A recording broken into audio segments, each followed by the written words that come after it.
He's being creative. You're not at the top of your game today. Well, Okay. Haggle, this is Scrabble word. If it is, I need to make note of it. yeah.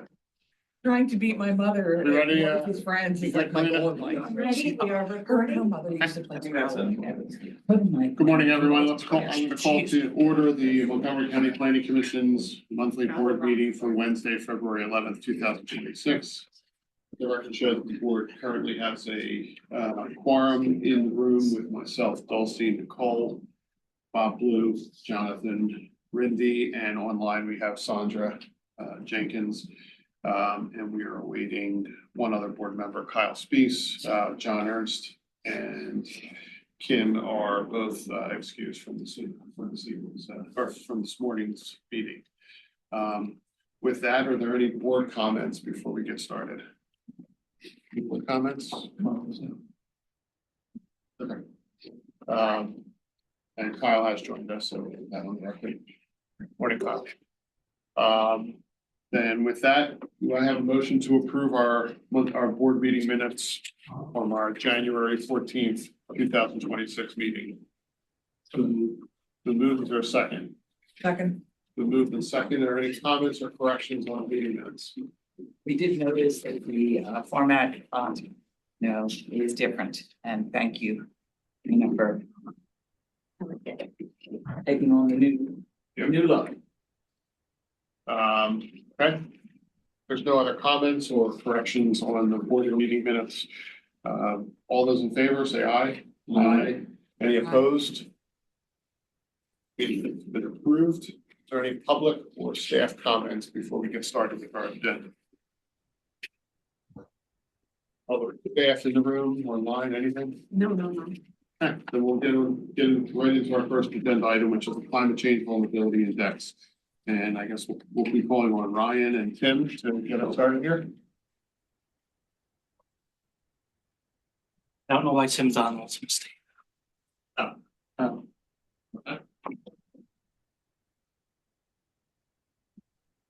Now, Sounds good. The one man show for Ryan. you're not on here, so you're not allowed to talk.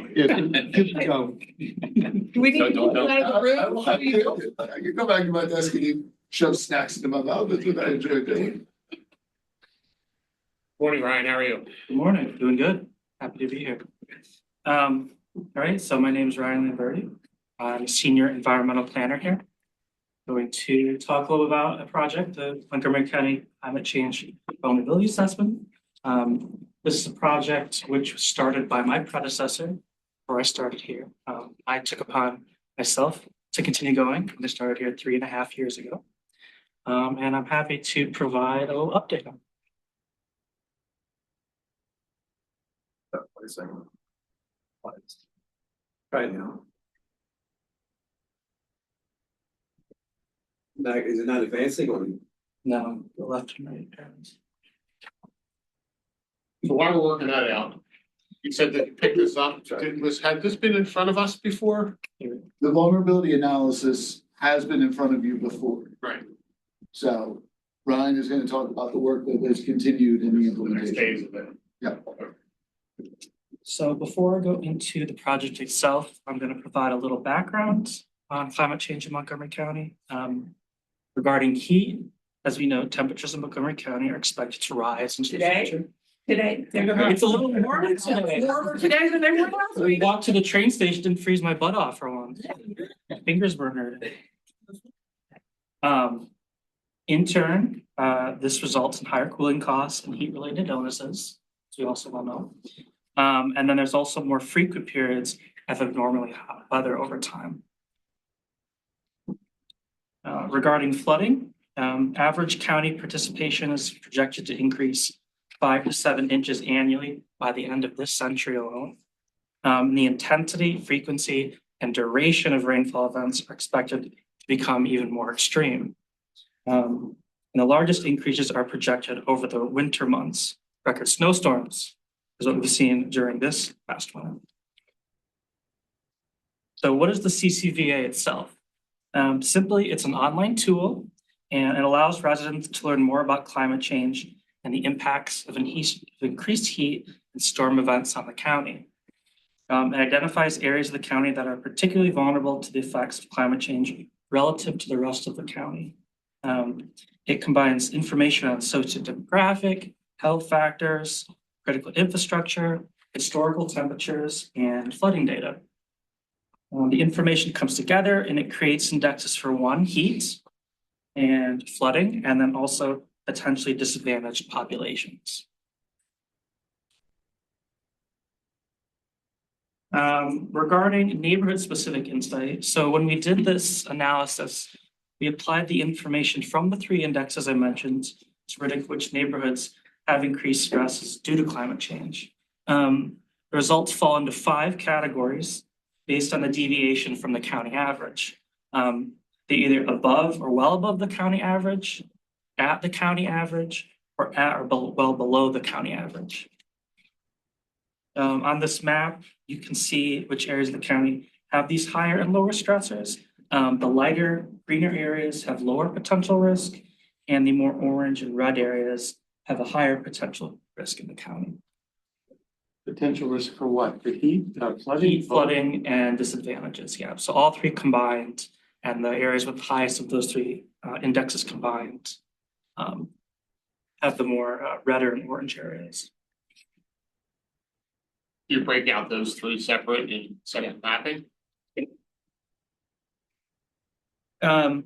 So what can people do with this in practice? For practitioners specifically, they can conduct rapid assessments of the relative vulnerability of neighborhoods to climate change. They can identify the most critical risk factors for municipality. They can also detect infrastructure components that may be threatened by climate change impacts. Can also draw attention to opportunities to implement sustainability priorities across municipal boundaries. And it can highlight target neighborhoods, municipalities that warrant more in-depth study research. Regarding the results of the analysis, the 3 indexes combined highlight neighborhoods with highest vulnerability, as I mentioned before. And for our analysis, the neighborhoods within Norristown and Abington warranted more in-depth study as we went forward. We then proceeded to conduct on-the-ground assessments of the neighborhoods to get more detail. So our first neighborhood, Norristown, the neighborhood is just west of the county campus here, and it's bordered by Erie Street to the north, Schuylkill River to the south, Cherry Street to the east, and Chain Street to the west.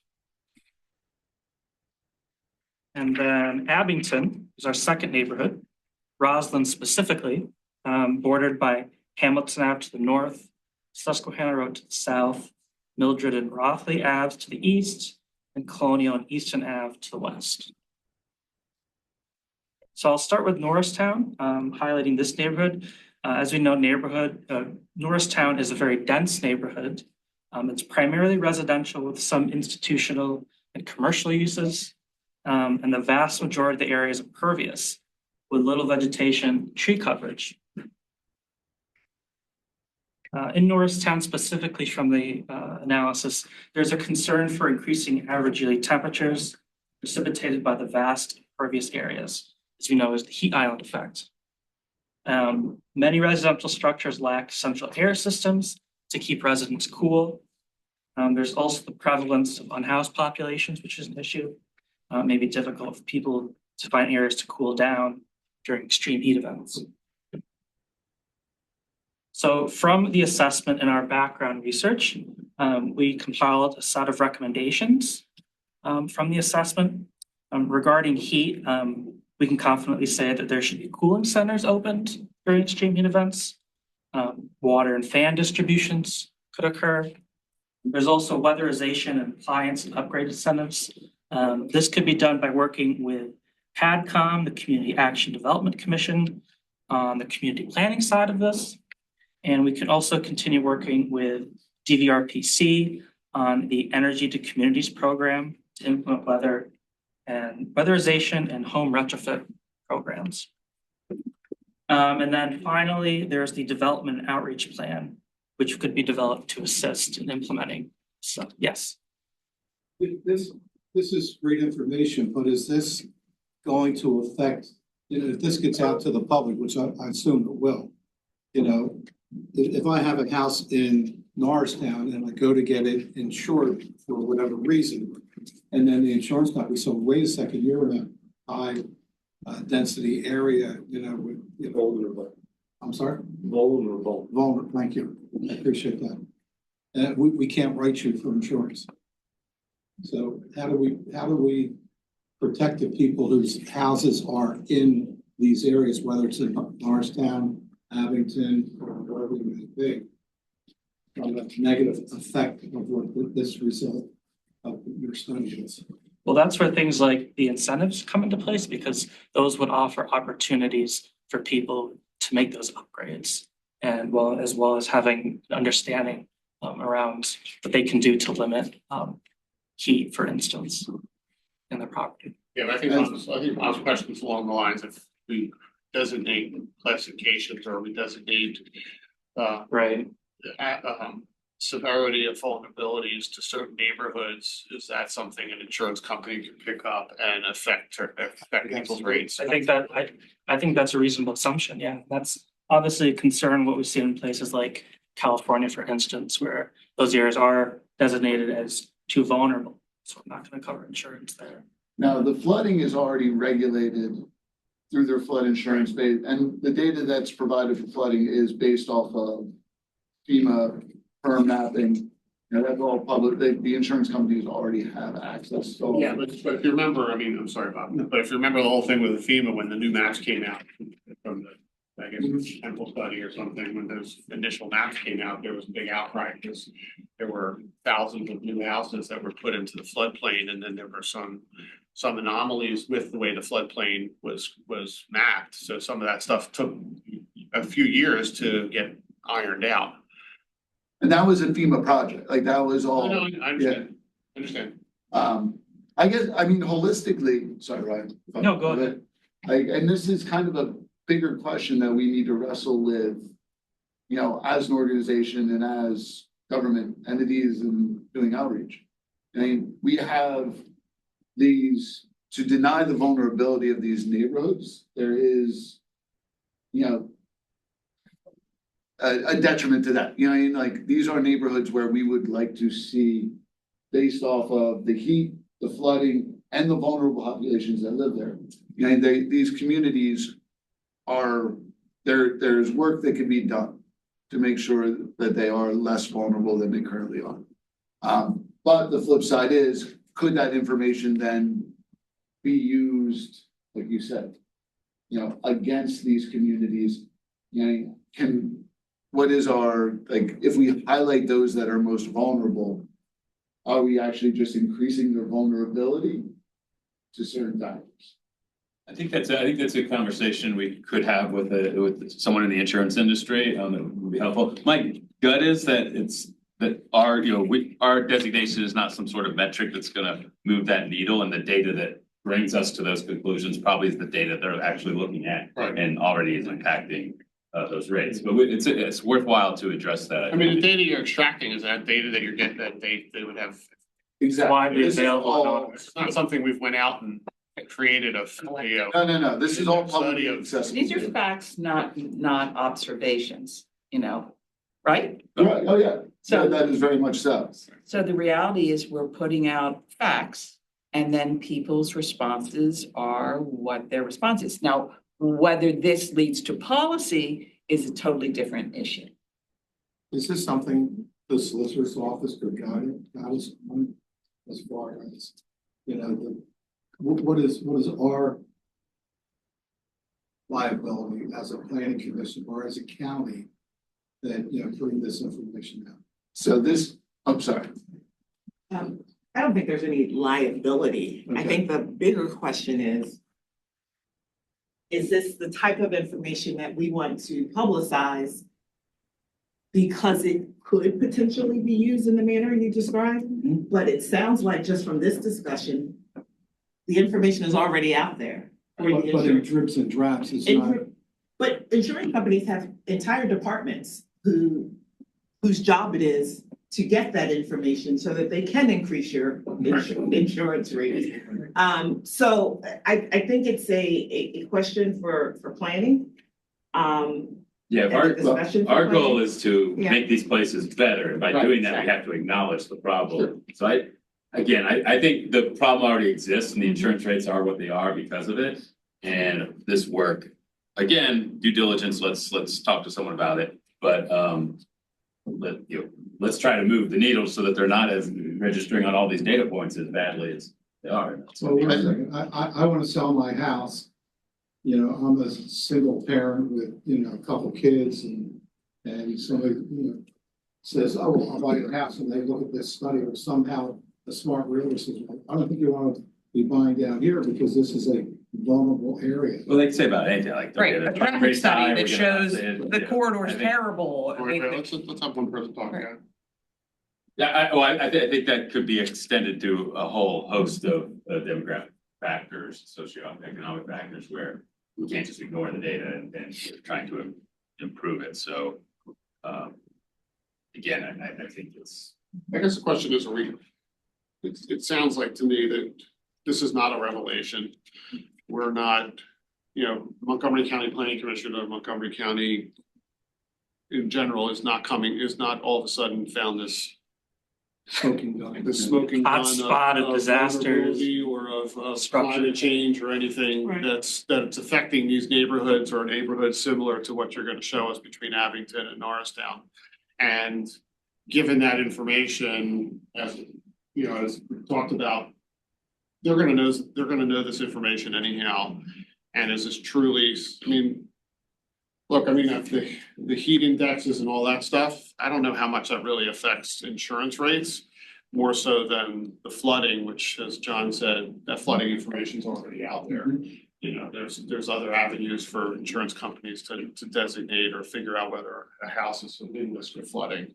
I think it's a good point, but I think it's also information that those insurance companies are gonna figure out anyhow. I think you're right, that they have thousands of people just sitting around trying to figure out ways to attach risk to something so that they can increase your insurance rates or drop your insurance.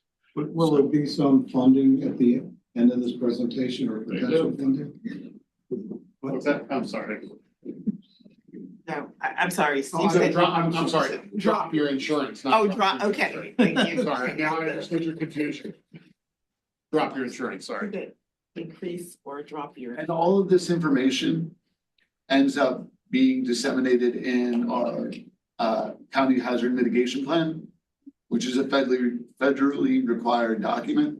So, this is not, it's been out here before. Yeah. It will, the information will continue and has to be disseminated.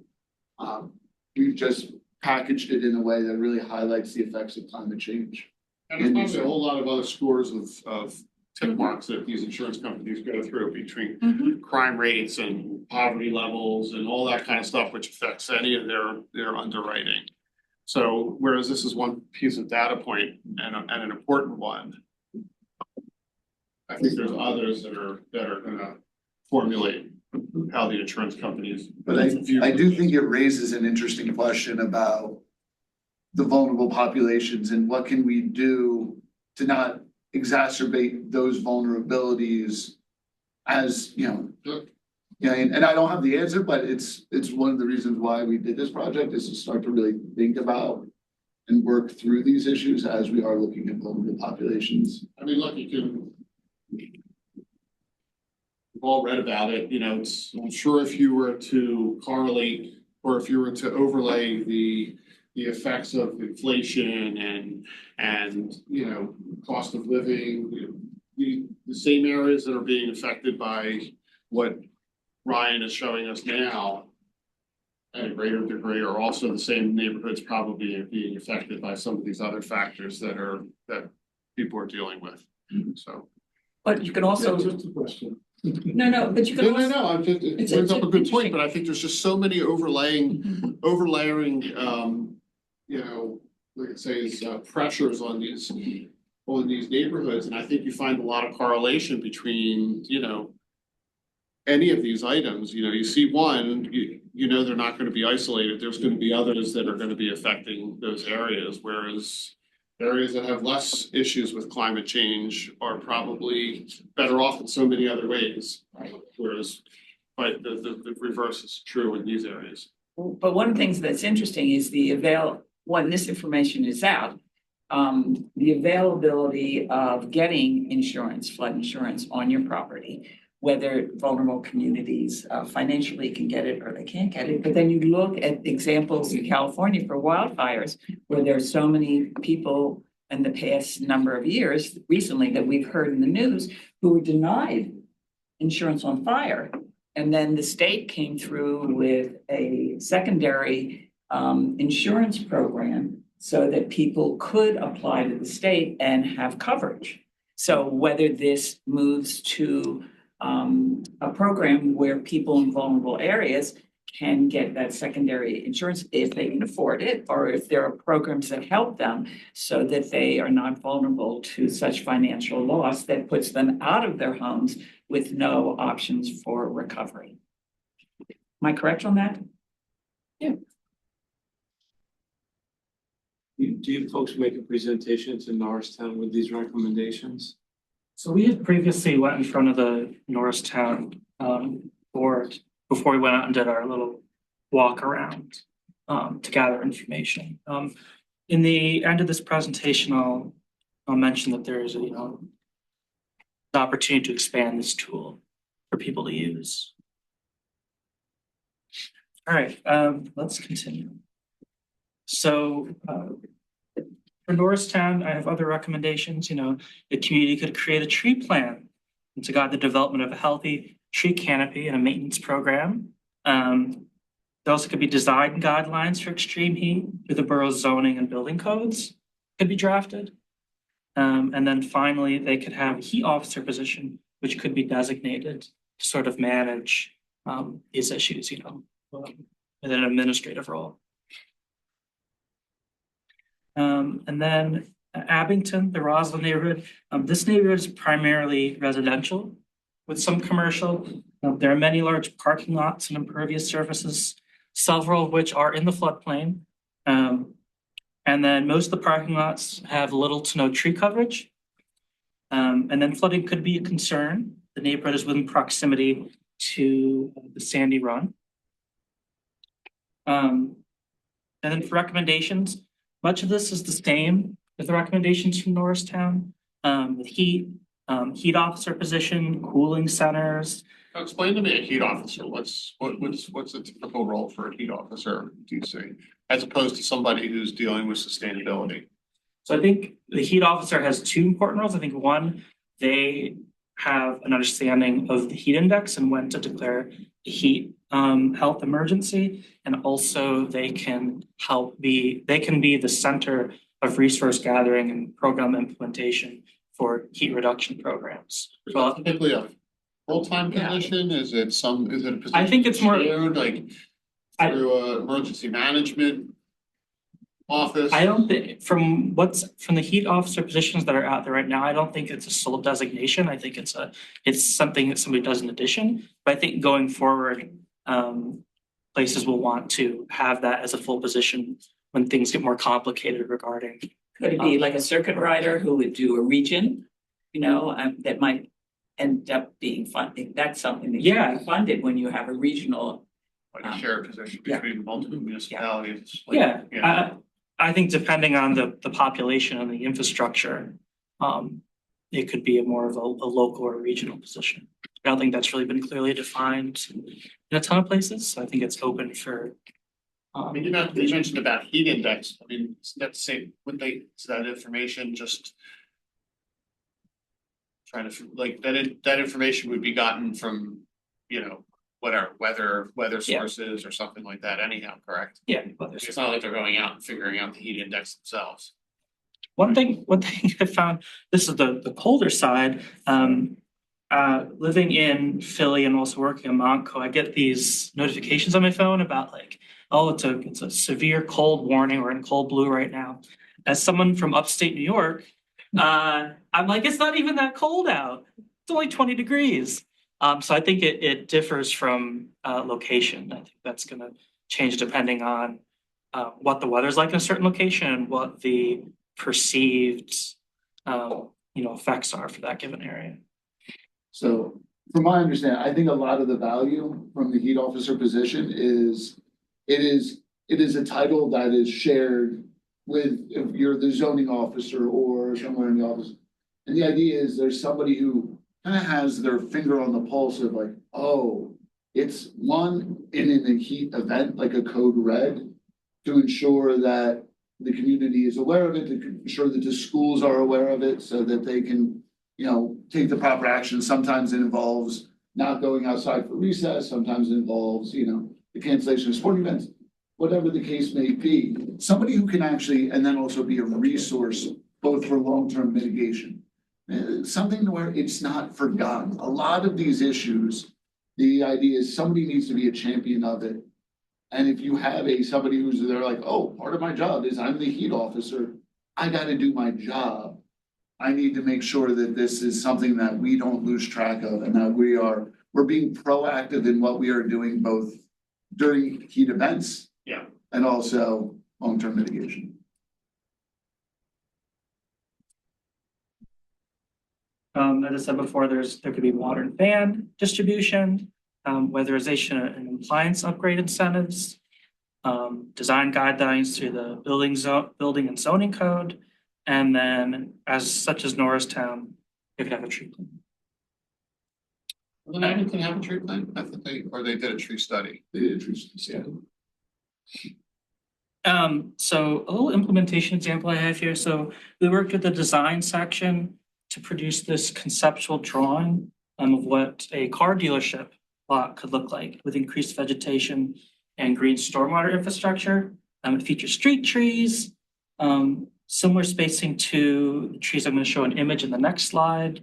The site features porous pavement, drive aisles, standard underground stormwater management systems, green roofs, and bioretention cells.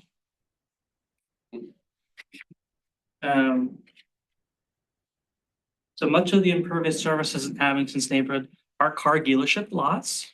The implementation of both trees and green stormwater infrastructure would help diminish flooding and the heat island effect in this area.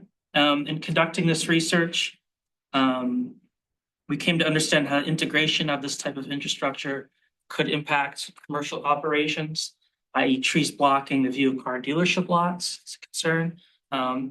This example here is from Ardmore. It shows that tree spacing can be implemented and accommodated to allow the view shed of the car dealership lot to still happen.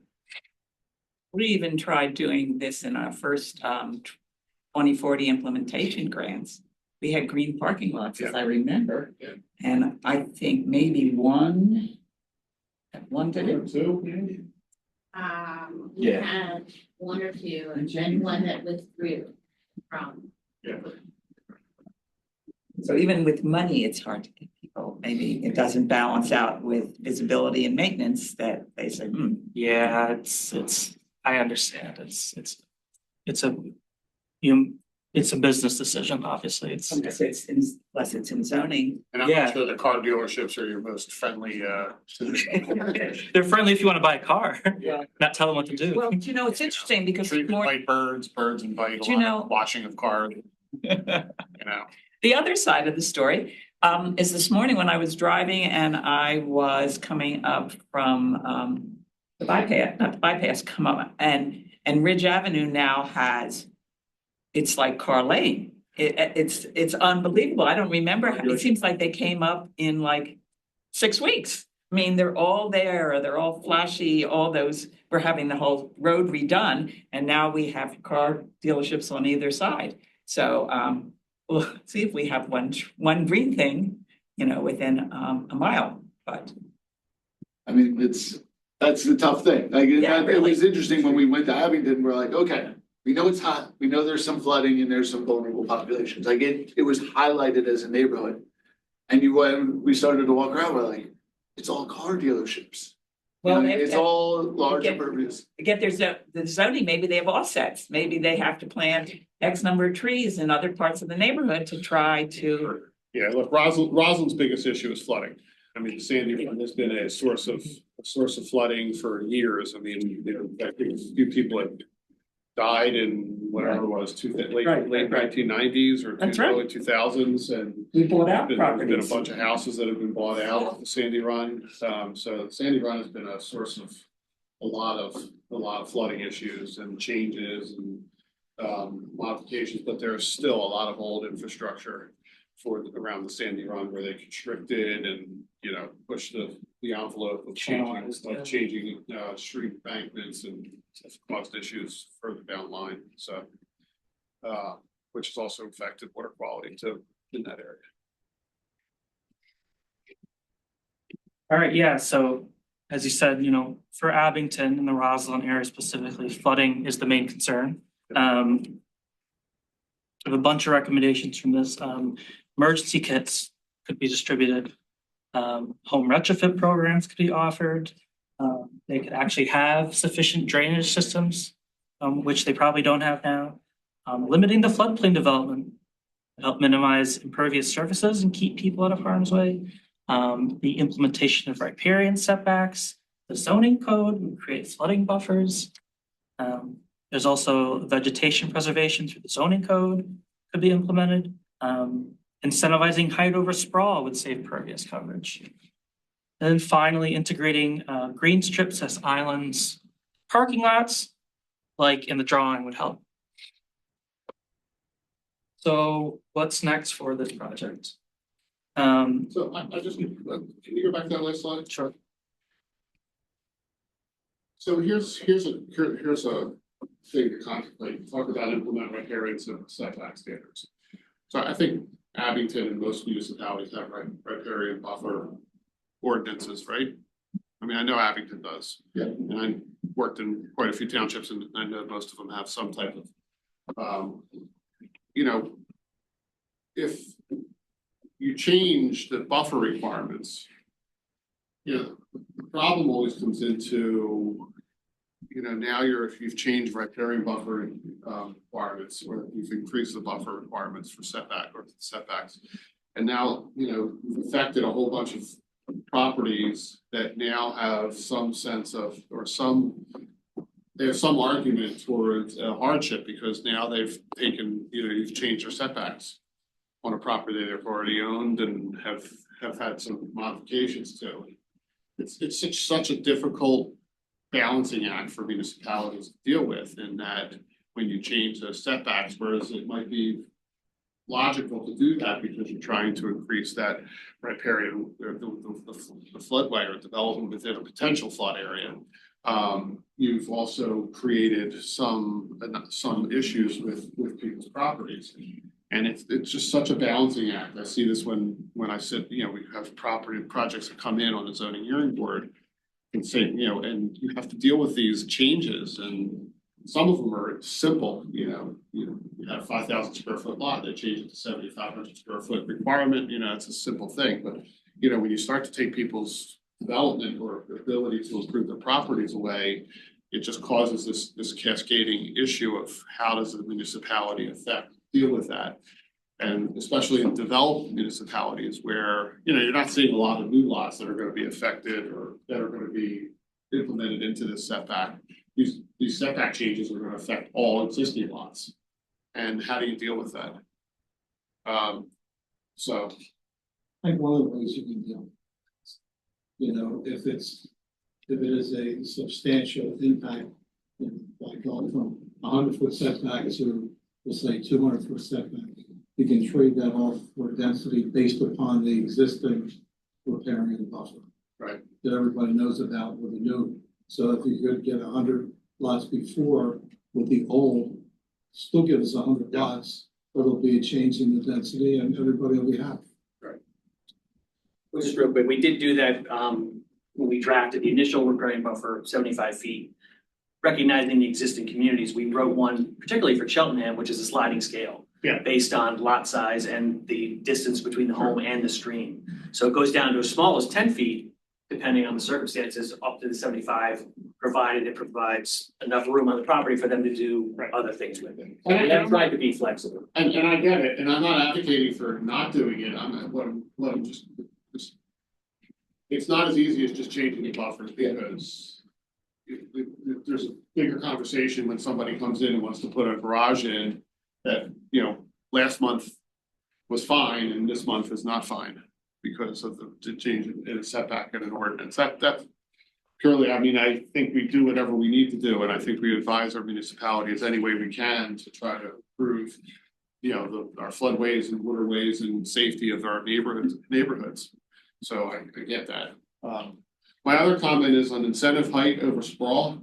I mean, how many times have we talked about that in the planning commission? Like, you know, trying to convince municipalities and commercial corridors to go up or to increase development rights or, you know, increase density or whatever it is in those areas that are already developed. I mean, how many times every year we go through the development map and we see what's, you know, what's been developed in those areas that we've designated for development or what's been developed in areas where we didn't want development. You know, I think the whole idea of that is just, it's this constant fight of trying to fight. It's this constant pressure to try to increase or to educate on if trying, there's so many things. If you're trying to balance tax revenues, if you're trying to balance, improvements in neighborhoods, you know, how do you do that? And the way to do that is to incentivize what is written there, height over sprawl or density or whatever it is, give more flexibility and development rights in those areas that are already developed for a whole course of reasons, you know, for tax revenue, for creating stormwater management, for traffic issues, for getting rid of, you know, instead of having 10 curb cuts, you have now 2 curb cuts on a street. Or downsizing the roadways that are parking on one side and not parking on both sides. Right. I mean, it's a great line. It's we've all been through it. I mean, and it should stay up there. It's just such a struggle to try to figure out how to get people to come to terms with that idea. So yeah, no, I think every time that we, I liken it to talking to my kids. Yeah, it's like talking to little kids. You have to tell them over and over and over again. And each time you hope it sinks in a little bit more, the repetition of messaging about the importance of what we're talking about. And your comment about how difficult it can be to the impacts locally for a riparian buffer or, you know, those smaller projects, the redevelopment. I think that struggle is one of the reasons why we are seeing more and more emphasis on watershed-wide planning and cooperation between municipalities, because some municipalities are understanding that we're going to fight the good fight, but we just don't have the space, the tools, you know, the development to really make it the impact that we need to see. If we can work collaboratively with other partners in the watershed, then we can start to hopefully really change the flooding impacts that we're seeing. So that's one of the things that, you know, we are seeing throughout Montgomery County with the Wissahickon, with the Turkeyome. All of these communities are thinking regionally because water doesn't care. It's going to go where it wants to go and it'll cross any boundary. And we have to think collaboratively around it. So, you know, I know Abington has been a part of those conversations and hopefully will continue to be. Sorry, Ryan. It's okay. I do have one other question, but I'll wait. Okay, we're almost done. All right, so what's next for this tool? Enhancing and creating an online tool to connect people with the resources. We already have a tool online, but we should work to connect it to resources that people can use to implement their own policies. Tailored recommendations based on location and local climate impacts. Also recommendations such as funding sources, best practices, and resource connections. And now you can finish with your question. Does anybody else have any questions? Good. Okay, have we thought about circulating this to the high schools with a focus on getting it to many high schools that have environmental clubs? But the reality that a lot of these environmental issues are very, that are received very well by young people. So having them understand these issues and making it easier for them to get the data that we put together and a place where they can look, I think would be great. So I don't know if we generally have that circulation list. I think we should make an effort to get it. I think it's a great idea. I think, you know, that is a great idea, and it makes me think about Norristown. Because Norristown, one of the biggest vulnerabilities is the fact that they are the English as a second language, and the kids and through the high school is a great conduit where we always struggle sometimes with how do we reach those populations. If you get, like, the kids go home and hopefully at some point they're talking to the family of like, well, what'd you learn today? Be like, oh, this big bald dude came in and talked to us about sustainability and climate change in our neighborhood. They're both linking agents for us, but they're also very energetic.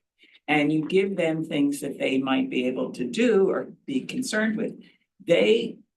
That population has much more power, and some of them recognize it, that we need to utilize them through what the Planning Commission does on a lot of different levels. You're not suggesting that it just go to the areas that are. No. Okay, you're saying all the schools. Yes, we have 22, right? Districts. Yeah. Districts. 22 districts, Martha. Other questions for Ryan? So Good call. this looked at, or you were looking at it, the tool analyzes the heat and flooding in particular. There's other climate related risks, I would imagine, around air quality and some other things. Is there other plans to sort of get it tools to address those, or that's too big a scope? So I would say we focused on heat and flooding because those are the two primary vulnerabilities. And we could, you know, the issues of air quality, things like that, we could tackle through the, you know, the lens of the heat. But like, just because the heat and the flooding are our two most impactful vulnerabilities, like you said, doesn't mean that that's the scope of impacts from climate change and those issues are so broad that, yeah, we can. And air quality does get attacked through the hazard mitigation plan. We do partner with DVRPC. They have an air quality, their air quality work, and our work with our energy work a lot of times focuses on the reduction of greenhouse gas emissions, which is tied to air quality. Thanks. Other questions? So my follow-up, is there within Montgomery County, because I know it changes, you know, in city or down the shore or something, is there a direct connection between the higher risk areas for heat index and higher risk areas for floodplains? Is there a direct connection between that and property values? And I asked that specifically in Montgomery County because obviously, like, you know, there's a huge risk for flooding and issues down, let's say down in the shore, down in Atlantic City, or I mean, not, but some of the shore towns and stuff like that. But they're also very high priced properties too, even though they're, so that's not always a common thing. That's why I'm asking you specifically, do we see any, is there a way to correlate that in Montgomery County? The short answer, I don't know. Yeah. I haven't looked into that specifically. I think that goes into a whole other area than what we're looking at currently. I think it shows up on assessments, and I can speak more directly for like open space or even farmland. You know, like you see those assessments come in, or you see the market value of the property, they were asking for a lot of money, they weren't gonna get it, floodplain. So it's easier to make it. So yeah, I think it plays out in the marketplace like that. There's broad quantitative data. Go. Any other questions? Okay. Thanks, Ryan. All right, thank you.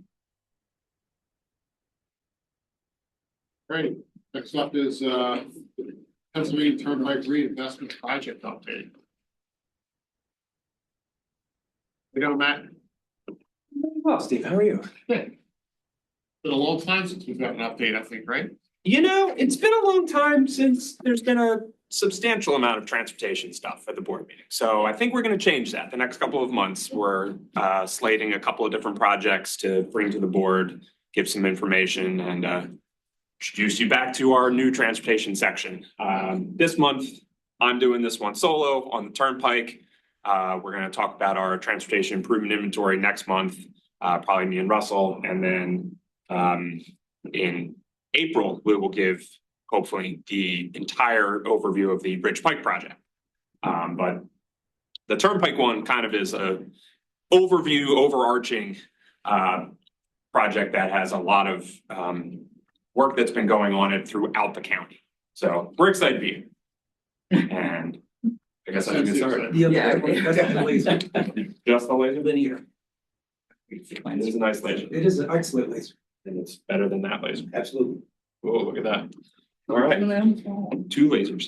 I'll go ahead and get started with this one. Yes, indeed, it works. So what we're going to talk about this morning, give everybody a reintroduction to the Pennsylvania Turnpike. You might not think about the privately owned transportation asset that hundreds of thousands of people use a day, but it's pretty important to Montgomery County's success overall. We did do a large study on this in about 10 years ago, 11 years ago now, and a reintroduction to that is appropriate as we try and explain. We're always trying to work through planning documents that shouldn't just sit on a shelf. It's always, we've done the plan, what have we now done to try and implement that plan? So that's, I think, a lot of what this presentation is going to be about. And the way to do that is look at the west to east coverage of updates to what the interchanges on the Turnpike are in various stages of study, progress, construction in a couple of different instances. How we're actually implementing that reinvestment corridor study that was drafted back in 2015. We'll also talk briefly about the Northeast Extension and some of the broader plans that the Turnpike Commission overall has that they're not just considering for here in Montgomery County, but across the rest of the state. And as always, feel free to ask any questions as we're going along.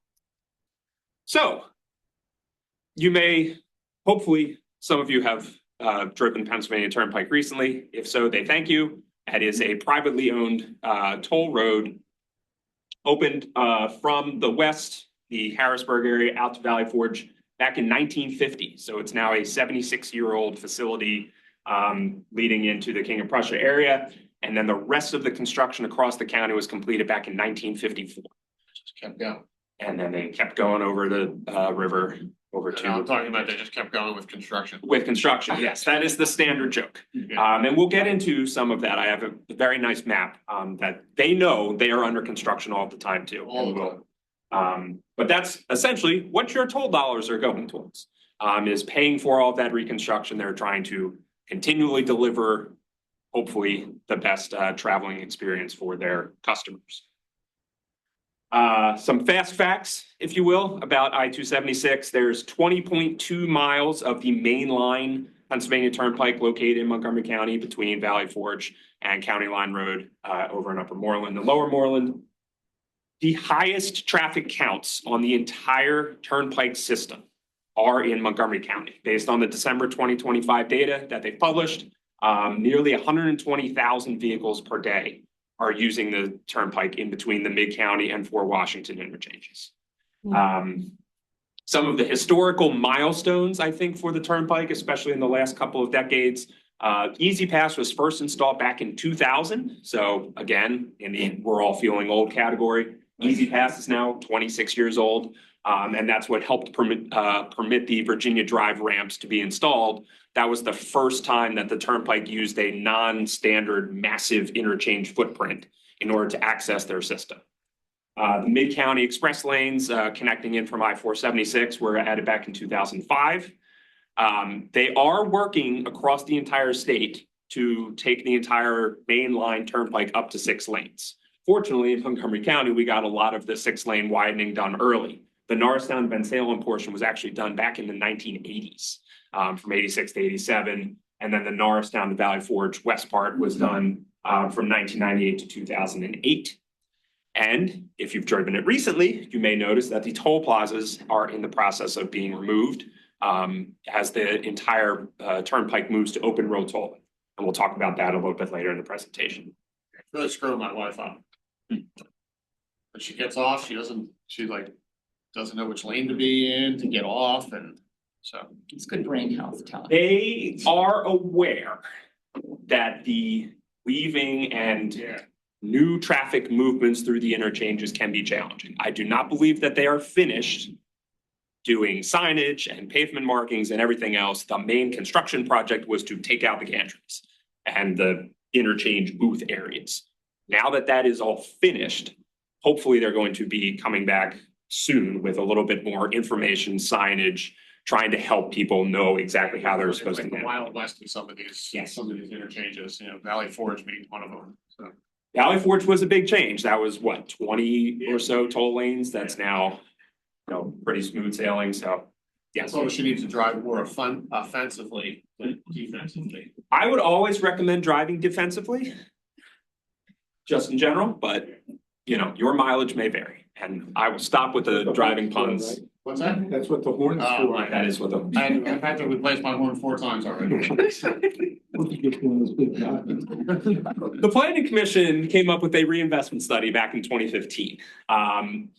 We were already aware that the areas around the Turnpike interchanges, those office parks were from a previous era of planning.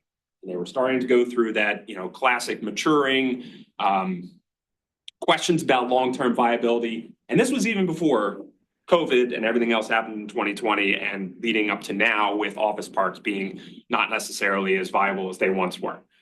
MCPC, transportation section, the county planning section, a number of different folks were working together on this to try to say, how do we maximize the availability of mixed use areas around these interchanges and allow for the turnpike itself to be the catalyst for some additional movement in and around both our existing office parks, but also any new areas that we might be able to come up with. So this study was published back in 2015, and it actually was endorsed by all of the municipalities along the corridor as a successful plan that everybody should be striving to achieve. As part of the plan overall, it came up with 7 different focus interchanges where either improvements to the existing infrastructure or some sort of new interchange would help out the entire corridor. We're going to go through step by step along each of these just to show you what progress have we made in this overall time.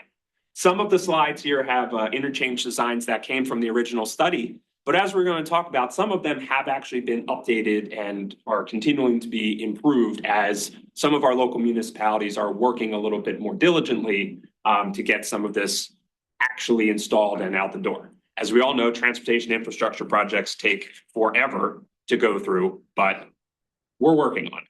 And I will just note on here with this map as we go through, the key for this is these blue interchanges mark ones that we're looking to modify or improve, whereas the red ones would be brand new interchanges. So we actually have 3.5 of both technically, and we will go through exactly how that works as we go along. So first, out of Valley Forge interchange, which is exit 326, you may have noticed that the widening is continuing out into Chester County. They are finished with the 2 miles just west of the Valley Forge interchange. That widening project also helped replace the large bridge over Route 422 and North Gulf Road in Upper Marion. That is allowing for us to stick the Valley Forge Gateway Trail connection underneath. So while we're not necessarily talking about trails too much here, just want to acknowledge that this was one of the ways that multimodalism can be incorporated into some of these projects. We wanted to make sure that there was enough room as the Turnpike was designing this bridge that we could fit a trail underneath. They worked with us. We were able to set some space aside next to North Gulf Road as that was being designed. There is continued interest for exactly what to do with the Valley Forge existing Trumpet interchange. There's been a lot of discussion over the years about how this could be expanded out to include a leg going to the north to tie into the First Avenue and Moore Road intersection. This is the old rendering that still had the Freedom Business Center Holy Donut area. This has now been demolished and has turned into the Topgolf. So there are redesigning and reimagining of some of this area in here. Upper Merion overall has a mixed use zone that is present throughout this entire area. And perhaps a more direct connection into the Turnpike and potentially even in the future down into I-76 eastbound would be some of the catalysts for additional growth. The King of Prussia bid has gone out and pursued major grants as part of this with Upper Merion Township's cooperation. So far, they've been unsuccessful in landing any of the large amounts of money. For planning, excuse me, for planning? For construction. For construction. We will talk in a little bit about exactly how that cost sharing between the Turnpike and some of the local municipalities is working right now. But so far, the construction funding has been unsuccessful in gathering. Who decides that? The Turnpike Commission? Who decides? Who decides the funding? Is that the Turnpike Commission that says we're gonna do this project and not that project, or what? So the bids grant that they went after was actually one of the federal sized build grants. The Turnpike is happy for anybody to bring money to their system to help them install things otherwise. We will get to a line on the capital budget where the Turnpike has decided, yes, we are investing our own money into a particular one. So the answer is everybody, but the Turnpike is of course going to be coordinated, whether it's their money or someone else's. So the current status of this overall, this project is probably a little too large to go for right now.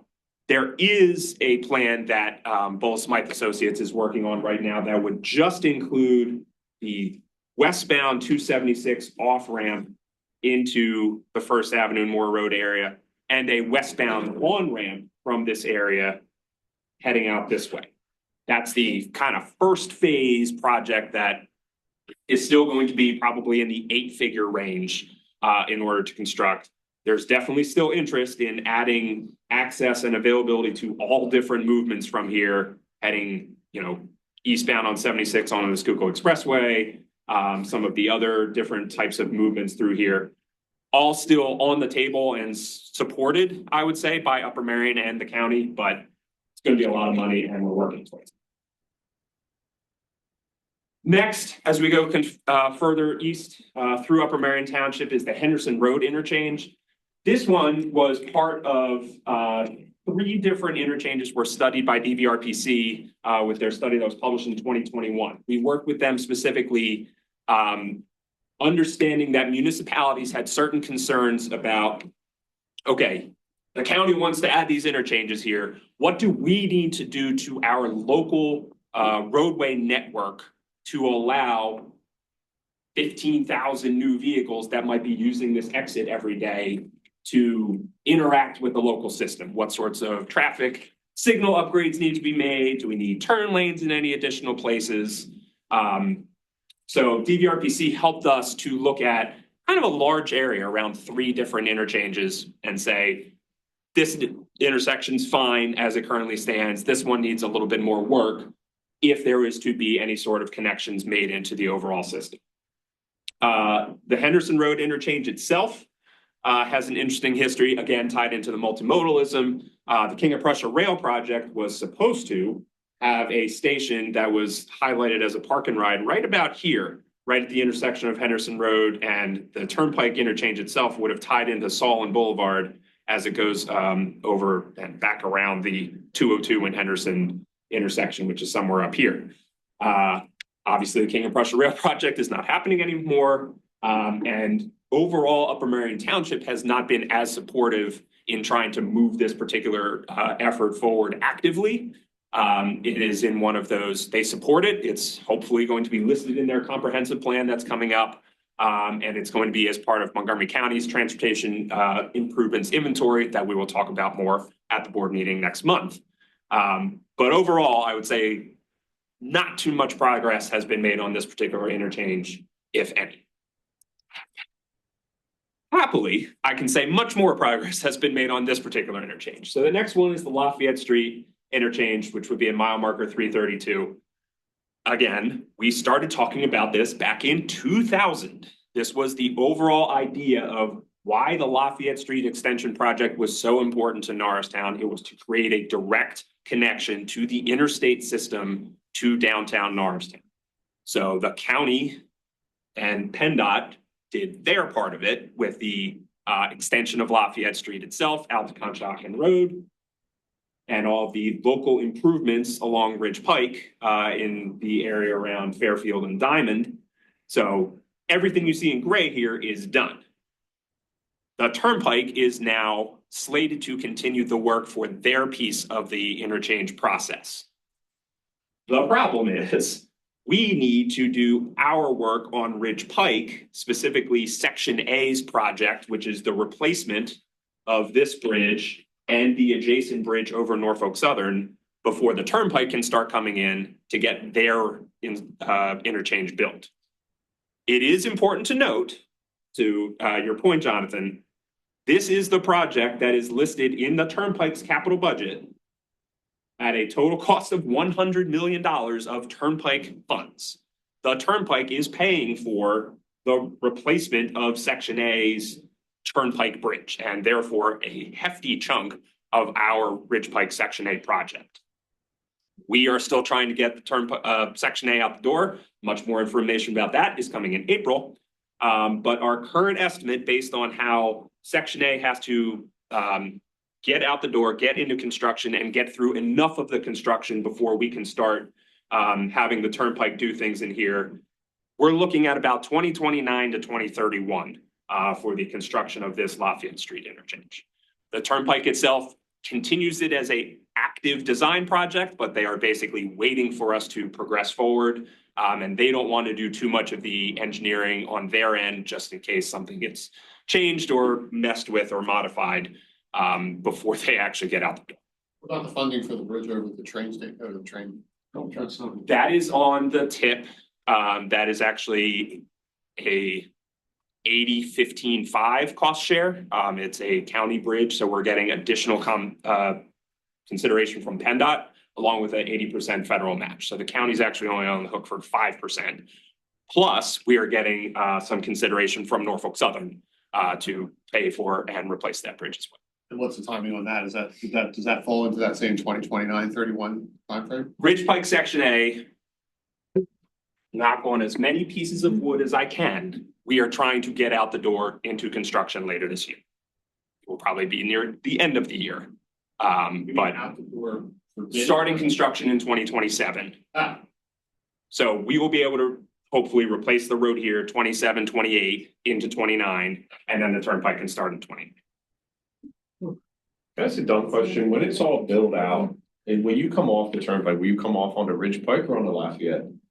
It's actually not a dumb question, and the illustration up here sort of gets at it. Yeah, If you are coming eastbound, you will actually come off right into this area here.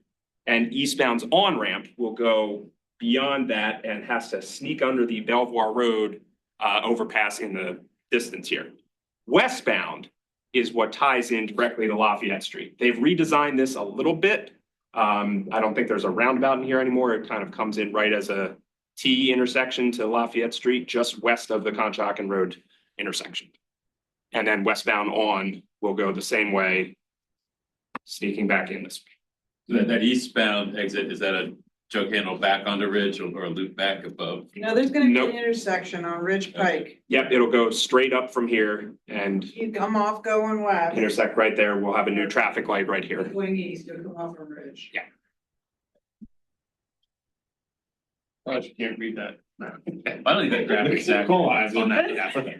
The westbound is inaccurate. The eastbound is. This is correct. It comes in It doesn't and look like it, like that's, it looks like it goes under, not an intersection. Yeah, It turns it's, left. it's an on-off and there'll be an intersection there. yeah, there is a traffic light that's proposed. We have to squeeze it in between the Turnpike main line and the railroad. How much is the town, how much is the county, I mean, There was 2 phases that the county already formed, right? Ridge Pike. No, Lafayette, for this Lafayette Street interchange, there was a whole bunch of infrastructure work that was already done by the county. That's correct. This is section MGP was the extension out to here. Section MGL was all the improvements around Ridge Pike up at this corner. Cause that was like prerequisite to any of this being considered. Yes. Right. And now all that's done. As other townships learned, we needed to make improvements to the local roadway system in order to allow the turnpike interchange. Do you know how much that investment was? Lafayette Street overall, I think was in the neighborhood of 60 million, but that includes some of MGN in downtown Norristown. So these 2 sections probably on the order of 40 to 45. Okay. So those are kind of, each of these projects has been more of a standalone. The next few are actually all tied together as part of the Eastern Montco Interchanges Group. So we have been meeting for a couple of years now with municipal representatives, primarily from Upper Dublin, Horsham, and Upper Moreland Townships, along with some of the important property owners in the area and a lot of state officials. So state representatives, state senators are all very familiar with everything that's going on here. Again, on the theme of making local roadway improvements to allow for turnpike interchanges to come through. This is a screenshot. Each one of these rows is a specific project phase that we are working on in order to allow the turnpike interchanges that you're going to see on the next few slides to come through. So you'll see Blair Mill Road is listed in here, Dreshertown Road, the 611 Bridge, which we'll get to in a moment, Welsh Road Bridge, Susquehanna Road, intersections at Welsh. A lot of these projects are getting a lot of different funding sources cobbled together from various different areas and are being worked on by a bunch of different actors. But we are helping to convene the municipalities and make sure that all of this is getting coordinated properly. As part of this, we're also working on some updates to the original designs for the interchanges that were found in that 2015 study. So the next couple of interchanges are all in that Upper Dublin, Horsham, Upper Moreland area. We'll go through them quickly. I do want to just touch on Fort Washington very briefly, exit 339. The township itself at Upper Dublin has been pushing for a zip ramp for many years to help for easier access into the Fort Washington Office Park. If you're getting off at 309 now and you want to get to this point, you have to go down under 309, kind of work your way around, out this way, and then eventually down into here. Well, I have good news for you, Steve. Yeah. The township received multiple state and county grants. One of our county transportation program grants was to aid in the construction of a zip ramp to just go straight out from the former interchange area, right along the side of the Truemark property and boop right into the intersection here at Commerce. The good news is major construction on this is completed. They still need to do some final paving, so they're waiting for the weather to break, but they're hoping to open this one March, April. We're talking a couple of months away. And then the connection right in to the zip office park will be complete. So all basically off of the turn. Off of any of the. Correct. Off the main line. That's when a turnpike interchange into Fort Right. Washington anyhow. Which is why the Turnpike didn't want to contribute that much of their own money to this. They just know that it is coming out of their system. We had to work with them on weave analysis to make sure that everybody understands if they want to use this, they're going to have to be on the right side of the off ramps trying to get out. Signage is, they are still working on this area down in here. Hopefully they will be installing a sign. I think we got them to do a overhead sign actually, as this is coming in. So a couple of months away, and then we'll have a direct connection into the office park. But the existing off-ramp into the office park stays at the Wawa, or is that not an off, that's only an on? So that is Virginia Drive. Right. Thank you, Kyle, for the transition. Exactly. So Virginia Drive is westbound on and off right now only. This was the second one as part of our 2021 study to complete local roadway access. Here is the new design for what we would like to see. We want to complete this interchange overall, allow for both that continued westbound on-off, as well as eastbound in and out. You see, the design looks like this. We have a couple of bridges that need to be squeezed under. Again, there's a railroad track that runs parallel, so we have to be very tight in and around this space. But overall, this is progressing. I think it's going to be a slight replacement here where this is going to turn into a bridge over Virginia Drive area, so that instead of having most of the traffic movements right now have to come down from the Susquehanna Road area and make a left to get onto the Turnpike ramp. Instead, our plan is to now have you make a right, much more with the flow of traffic, less out of the way, and take this bridge to get over to here. That's how the traffic modeling says it's going to work, and we want to do as much as we can to make the traffic modeling work better. So this is moving forward. We don't have any funding associated with it yet, but the designs have been moved forward, and Bull Smythe has been finalizing this cost estimate so that we can send it over to the Turnpike Commission and just hopefully get it included on their laundry list of projects that are out there. But until that one gets done, the other one sounds like it's much further along. As soon as they can pave, they'll pave. So when that gets done, before this gets done, there'll be 2 westbound slip ramps near the Fort Washington Office Park, both in operation. You can get to this one from either direction, but yes.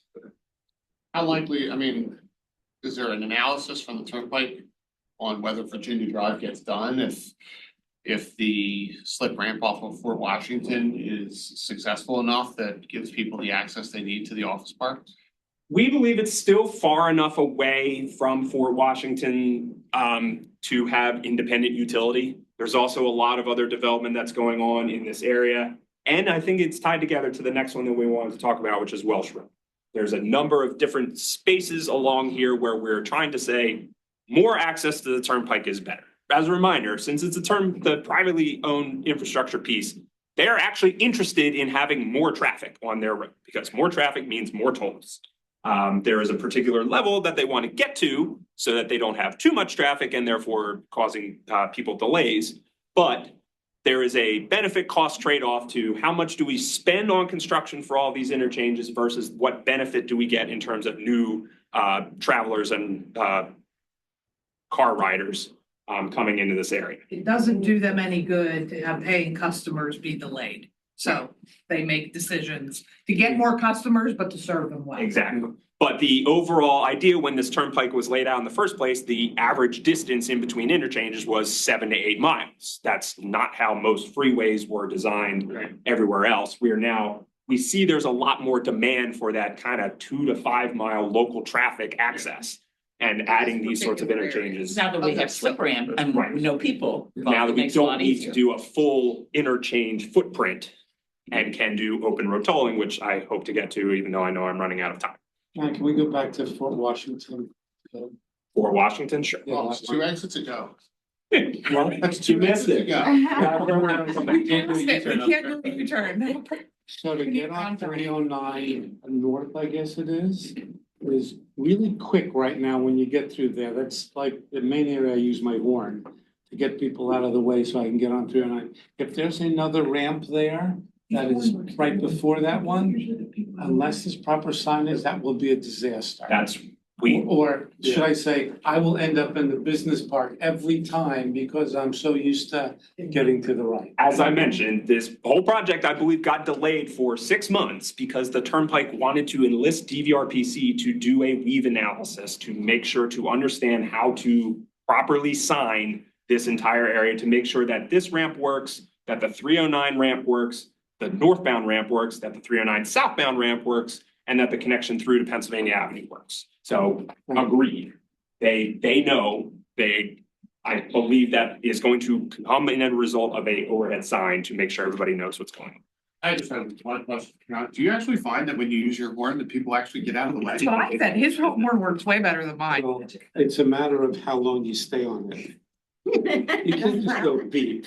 I come from New York, you go beep, and you keep it on. And you find it works? What? Oh, yeah. Pennsylvania drivers. I do it. They come from Jersey. Percentage of It doesn't success? work at all. No. Got it. Oh, dear. Again, 10 o'clock in the morning. So he has plenty of time there. That has. Officially, the position of the transportation planning section is to drive defenses. I will state that one more time. Continuing on with Welsh Road, this was the third interchange that we worked with DVRPC in their traffic interchange study. And this is the interesting one because a lot of this work is hopefully going to be built as part of the redevelopment of the Prudential site with BET Investments. We are deep in conversation with them and Upper Dublin Township as to how they're going to lay out this site, how all of the connections can be made from the direct off ramps. I said Shayna for a second there. Okay, I didn't do that. I didn't do that. All right, not sure what's going on. How to do the connection from the off ramps into both the redevelopment that's coming here and out to Welsh Road itself. Whether there is any consideration of realigning other roadways in through here. All of this doesn't work unless the Welsh Road Bridge over the Pennsylvania Turnpike is replaced in order to get room for off ramps and additional capacity on Welsh Road to be able to handle everything that's going through here. This has been the top priority for Montgomery County to get included into the region's TIP the last couple of cycles. Unfortunately, there is no money to add projects to the region's TIP over the last couple of cycles, and it doesn't look all that good for the foreseeable future. So, since I have a podium, I will once again make a plea. We need more transportation funding, federal, state, local, every kind of level possible.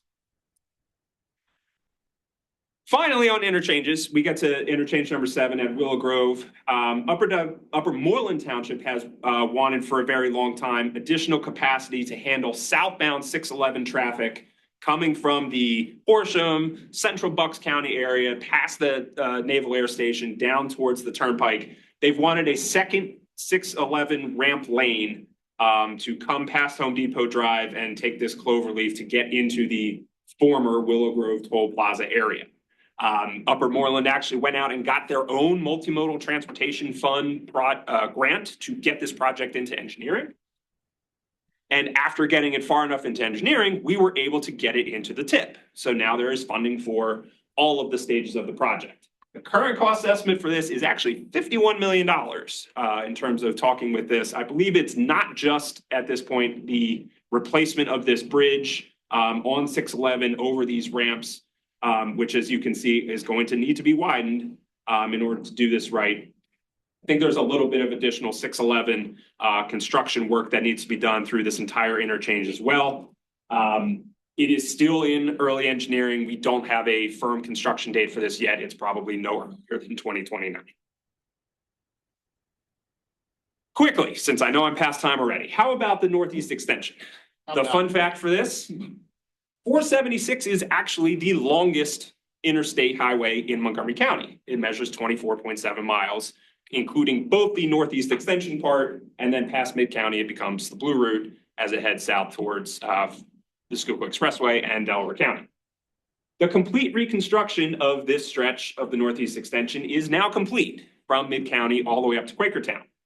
They did it in 4 different segments, concluding in 14, 17, 21, and 25. And their year of expenditure dollar per project total for this came to over $1 billion. So again, where are your tolls going? It is to reconstruction of the highway. They don't send it out to anybody else. They keep it. It's a very large system. They need it. As connected to 476, we are still working on the 309 connector. You probably recall that HT2, the section extending Wambold Road out to Township Line Road, is now officially open. We are continuing work on HT3, which is the section that will tie into Route 309 as the expressway concludes up in Bucks County, as well as HT4, which is analyzing the actual, I don't think it's quite visible in here, it's right about there. The actual on-ramp area for the new slip ramp that was added by the Turnpike off of Route 63 heading southbound on the Northeast Extension. We are making sure that there's enough turn lane area and enough capacity stacking in the area of the mainland village. This project is also still moving forward in design. There's definitely a lot of warehouses, factories, manufacturing that goes on in that corner of the county. We want to make sure, especially trucks, can get through this area and not cause too much additional congestion as everybody's trying to get on 476 heading south. to Steve's point from earlier, this is the map that the Turnpike has on their website of their entire total reconstruction initiative. They're currently claiming 174 miles across the entire state that have been completely rebuilt. They have another 16 miles under construction and a total of 83 miles for all of this under design. Should all be orange. No reason for it to be any other color at the time. It's always under construction. You notice the parts that are in construction, I agree. And there happen to be a lot of them on this area, especially just heading west from Valley Forge right now. There's three final efforts that I want to talk about that the Turnpike is working on as it relates to the rest of the state. One that we've already touched on kind of a lot here is the open road tolling efforts. You've probably noticed this as you're driving. The toll plazas are gone and you now drive underneath gantries as you are approaching in between different interchanges. The Turnpike has changed their entire tolling setup to what may be a little bit more straightforward of a way of charging its users.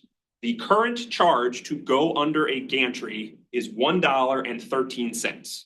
You also pay an additional 7.3 cents per mile as you are driving. So that's the calculation for how you can get to whatever toll things you are doing. Wait, say that again? There are gantries I got it. set up in between each exit. Yeah. The charge to go through a gantry is $1.13 if you have Easy Pass. All of these rates are double if you do not. Entry, it's $1.13. It is $1.13. Okay. And then you also pay 7.3 cents per mile.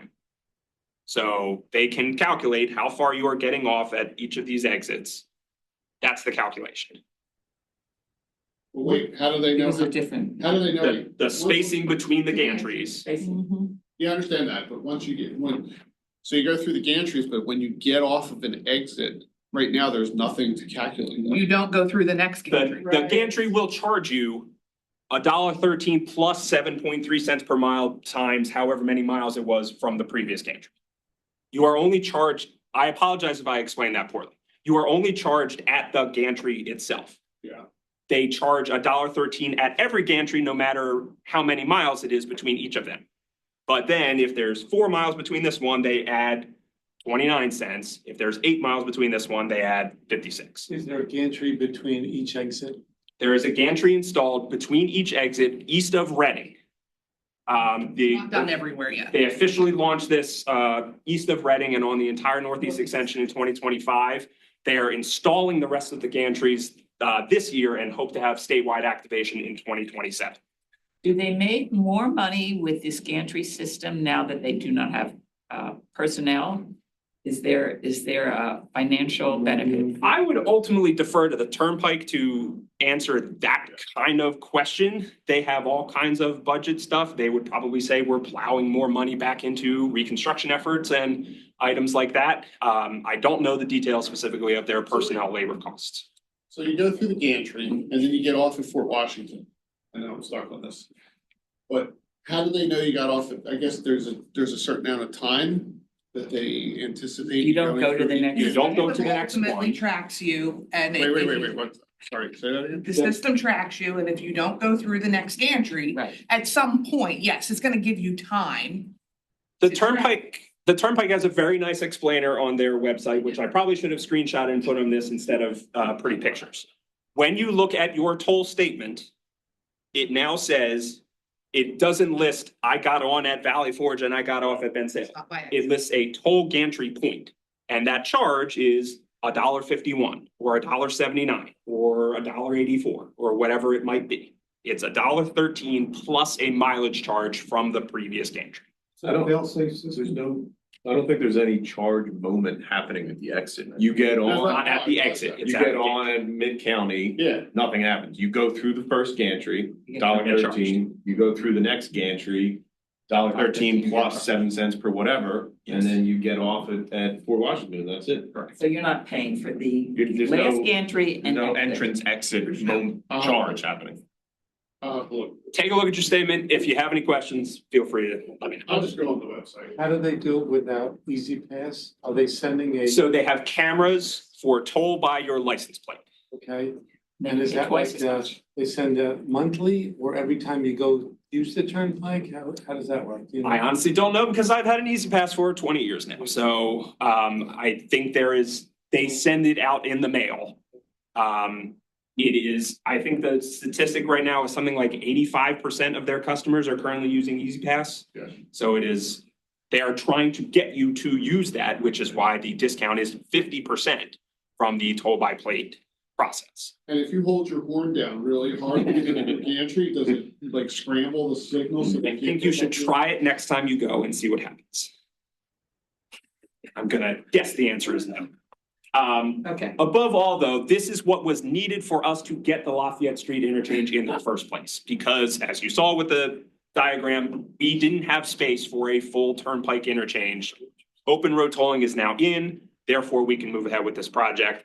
They already added a gantry on either side of where the Lafayette Street interchange is going to come into play. So that has been factored into how all of this is working. I don't believe it is turned on yet, the additional one, but it is out there. And they're doing this Turnpike wide. I mean, Yes. the entry system is going to be all over. Yes, which allows for the availability, as I'll get to on the last slide, of additional interchanges.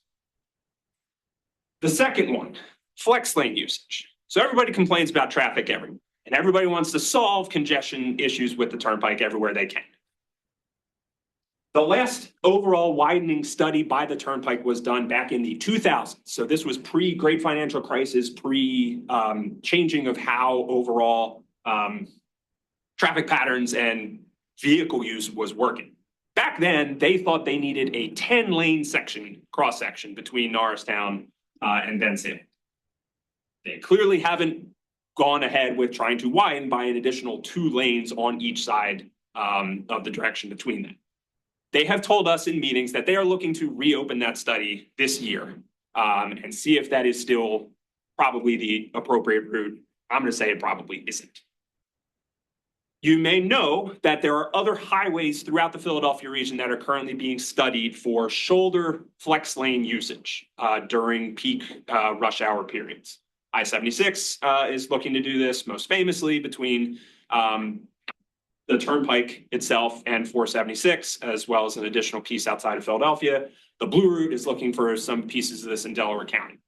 The Turnpike would like to do this. The problem is there are still a couple of bridges over the Turnpike where all of a sudden you no longer have a shoulder in which to travel it. Joshua Road's one of them, Welsh Road's another one as well. The Turnpike is starting to think through how can we possibly install some sort of ability to get 4 lanes of travel, including the shoulder, on the existing roadway that we have without spending billions of dollars to widen it out further. So we're still in discussions. The question is, what do you do with this sort of bridge? We're talking about it. And finally, new interchanges are, as we mentioned at the Welsh Road area, the Turnpike is now considering if we can do this open road tolling and it costs us a lot less to put in an interchange in the first place, where are the places that we can go to get more revenue for our system? Trying to wrap everything together that I've talked about in this so far. As Jonathan came up with, how to pay for it remains a really important question. They will take any outside money that they can get, but there's probably going to be some sort of cost share. The overall structure of how tolling is done could change as we get new interchanges added. In the meetings that we had with the Turnpike, they discussed maybe we have an additional charge on the gantries near where this new interchange is. Because the question is, as always, who should be paying for this? Is it the people directly in the local area that are using it, or is it the truckers that are trying to travel from New Jersey to Illinois? You can make an argument either way. The Turnpike's also promising to study that this year and come back to us with a little bit more information as to what we can be planning for in the future. Overall, though, when we met with the Turnpike late last year, they told us that thanks to the Turnpike Corridor Reinvestment Study, thanks to the work that we've been doing with our municipalities to actually accelerate the preparation work for the interchanges and some of the designs for the interchanges themselves ahead, they told us we are ahead of the game compared to most of the rest of the state as they start to look through the modernization of how the Turnpike system is going to work. Hopefully, we're going to stay ahead of the curve. Hopefully, we're going to keep working with all of our partners on this. I would love to see a couple of new interchanges get in before I retire. Turnpike, any sort of transportation projects take a very long time to implement. Thank you. Are there any additional questions that anybody would like to talk about with the Turnpike as we stand?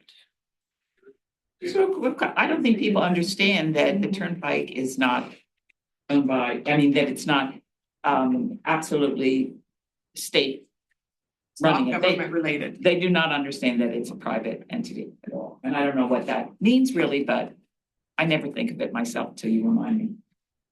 It's why we want to do it every so often. Thanks, Matt. Thank you. All right, let's move on. We have our annual subdivision and land development summary, and they do in Austin. It was a pretty report. Does anyone want to? Your template. Very pretty.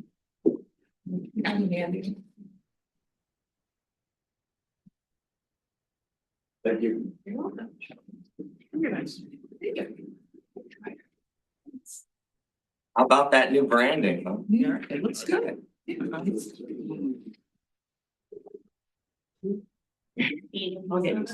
used to it. You're all my tech over there. About the, that one is a laser.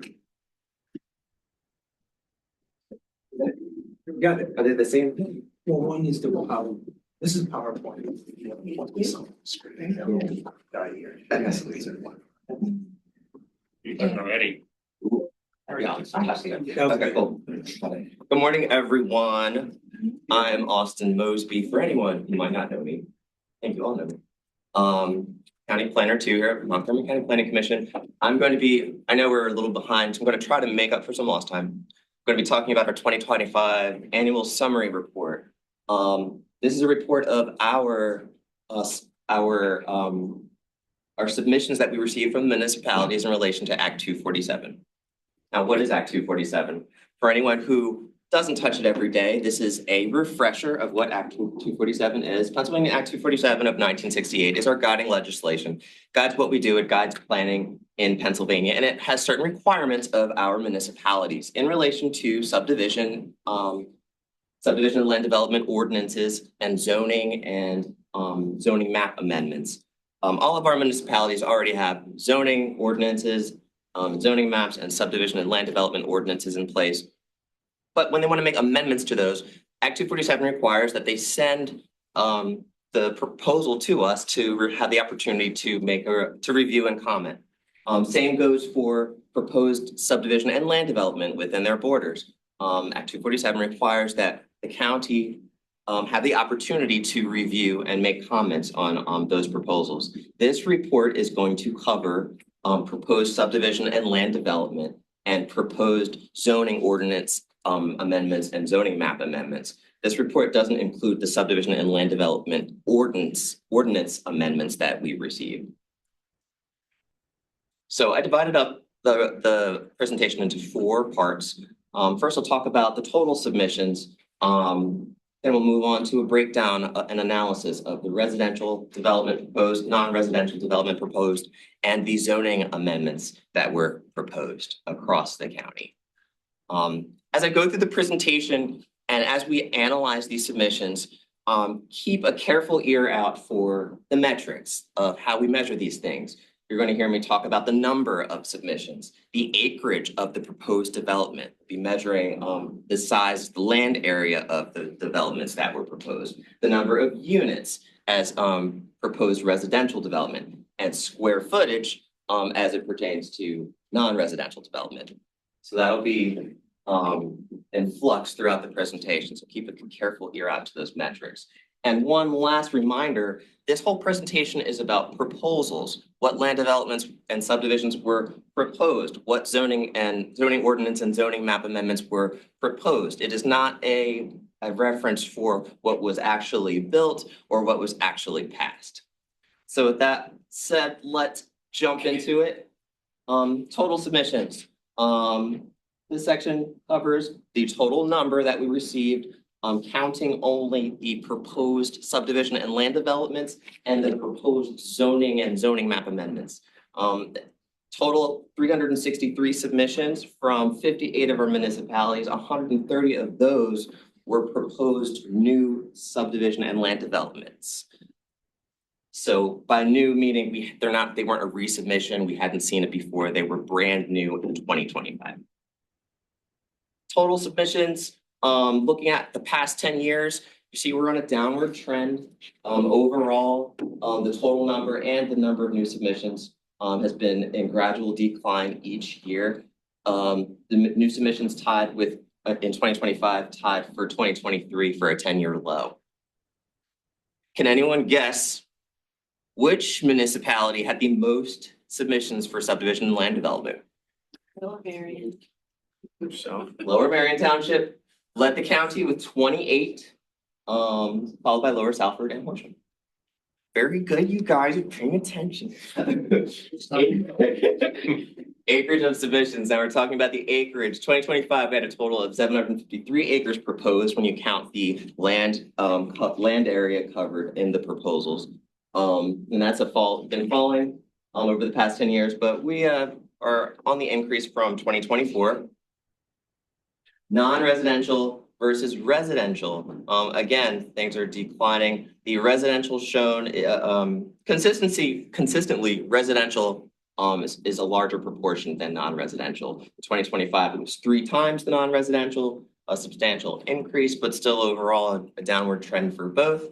Looking at 2025 divided by land use, over 3/4 was residential. Kind of shows a good visual of what kind of developments proposed in the county.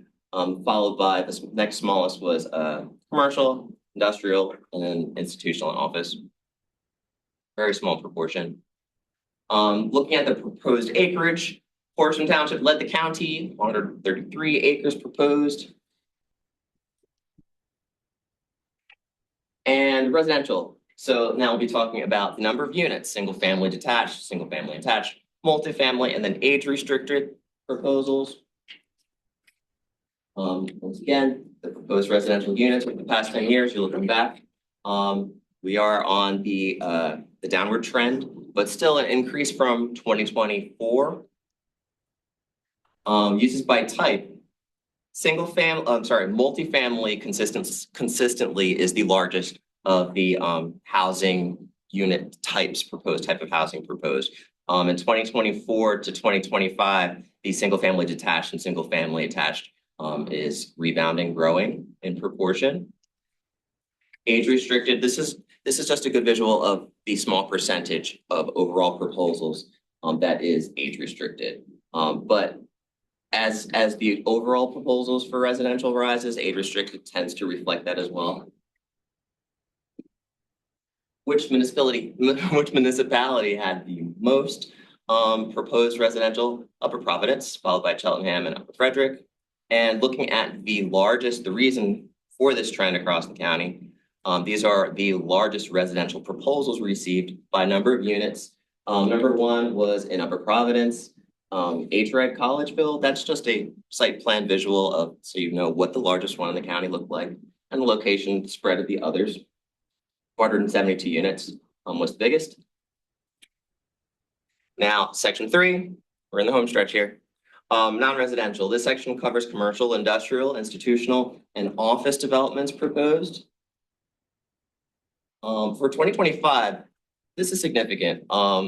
There's been a downward trend in the number of square feet that have been collectively proposed in the county since 2023. A precipitous drop here into 2025, falling from almost 7 million down to 1.3 million.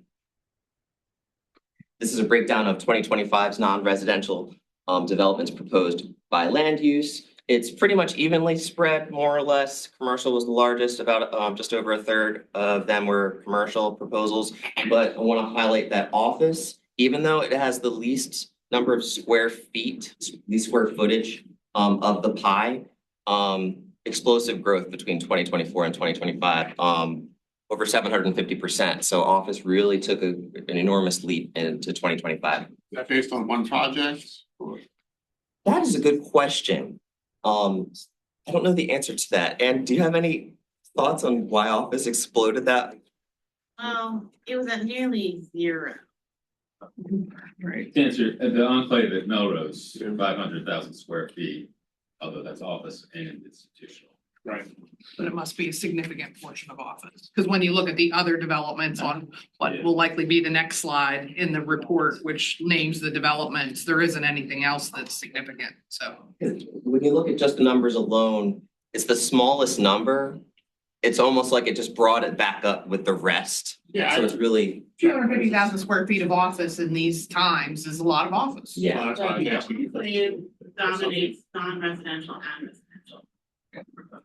Say that again? The golf course development in Cheltenham. Cheltenham. It Right. dominated both residential and non-residential. It really is a very large amount.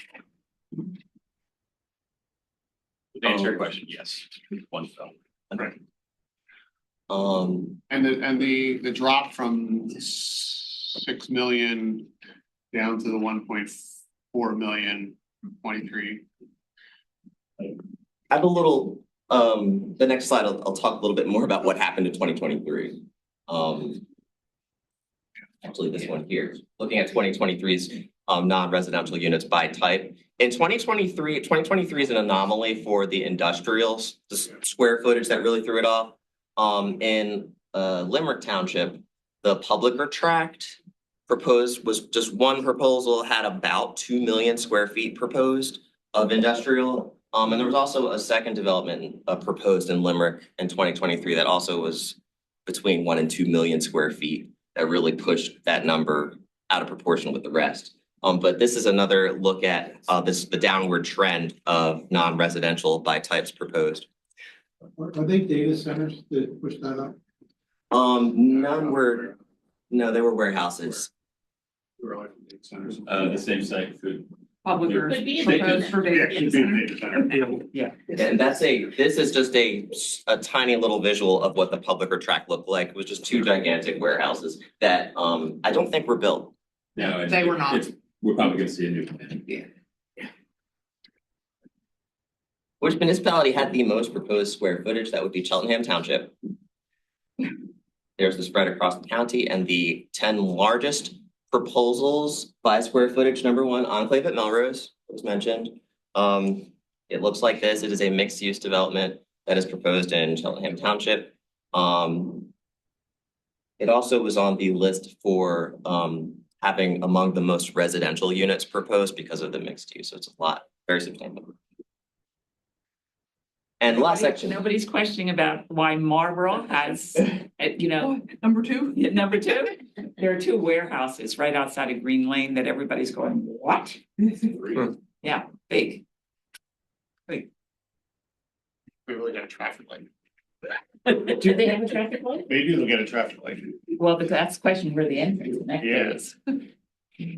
Not my backyard, but close. And last section, zoning, just one more slide. This section talks about our the number of ordinance amendments and map amendments that were proposed in the county.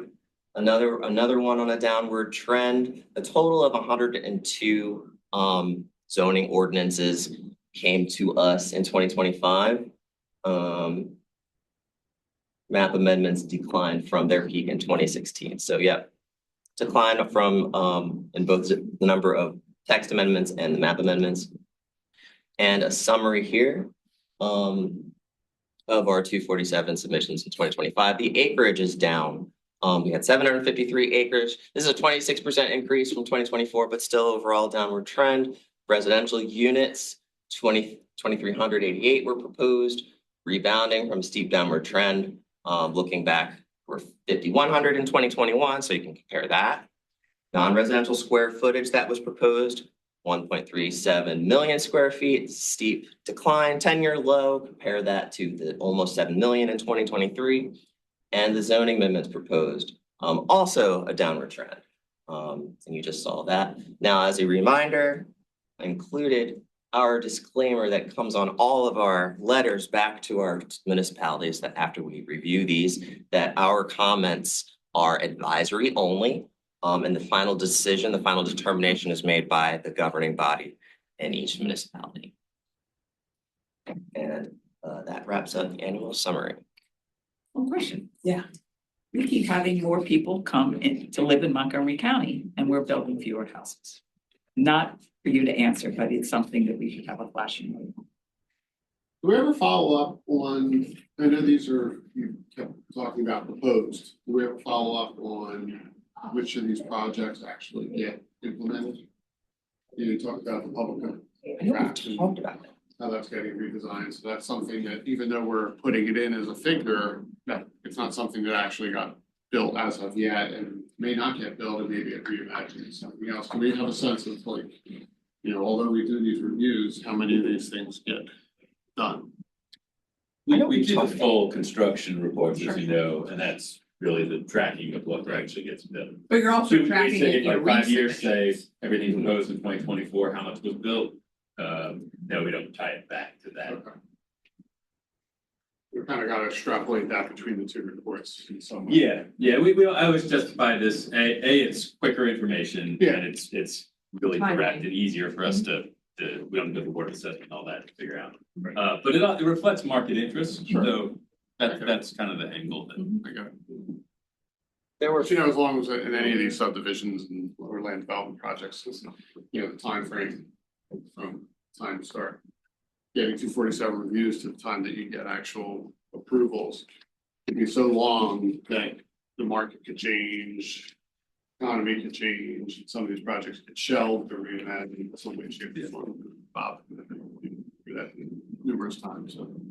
And it's good, you know, when we look in a couple months, we'll be looking at those construction figures.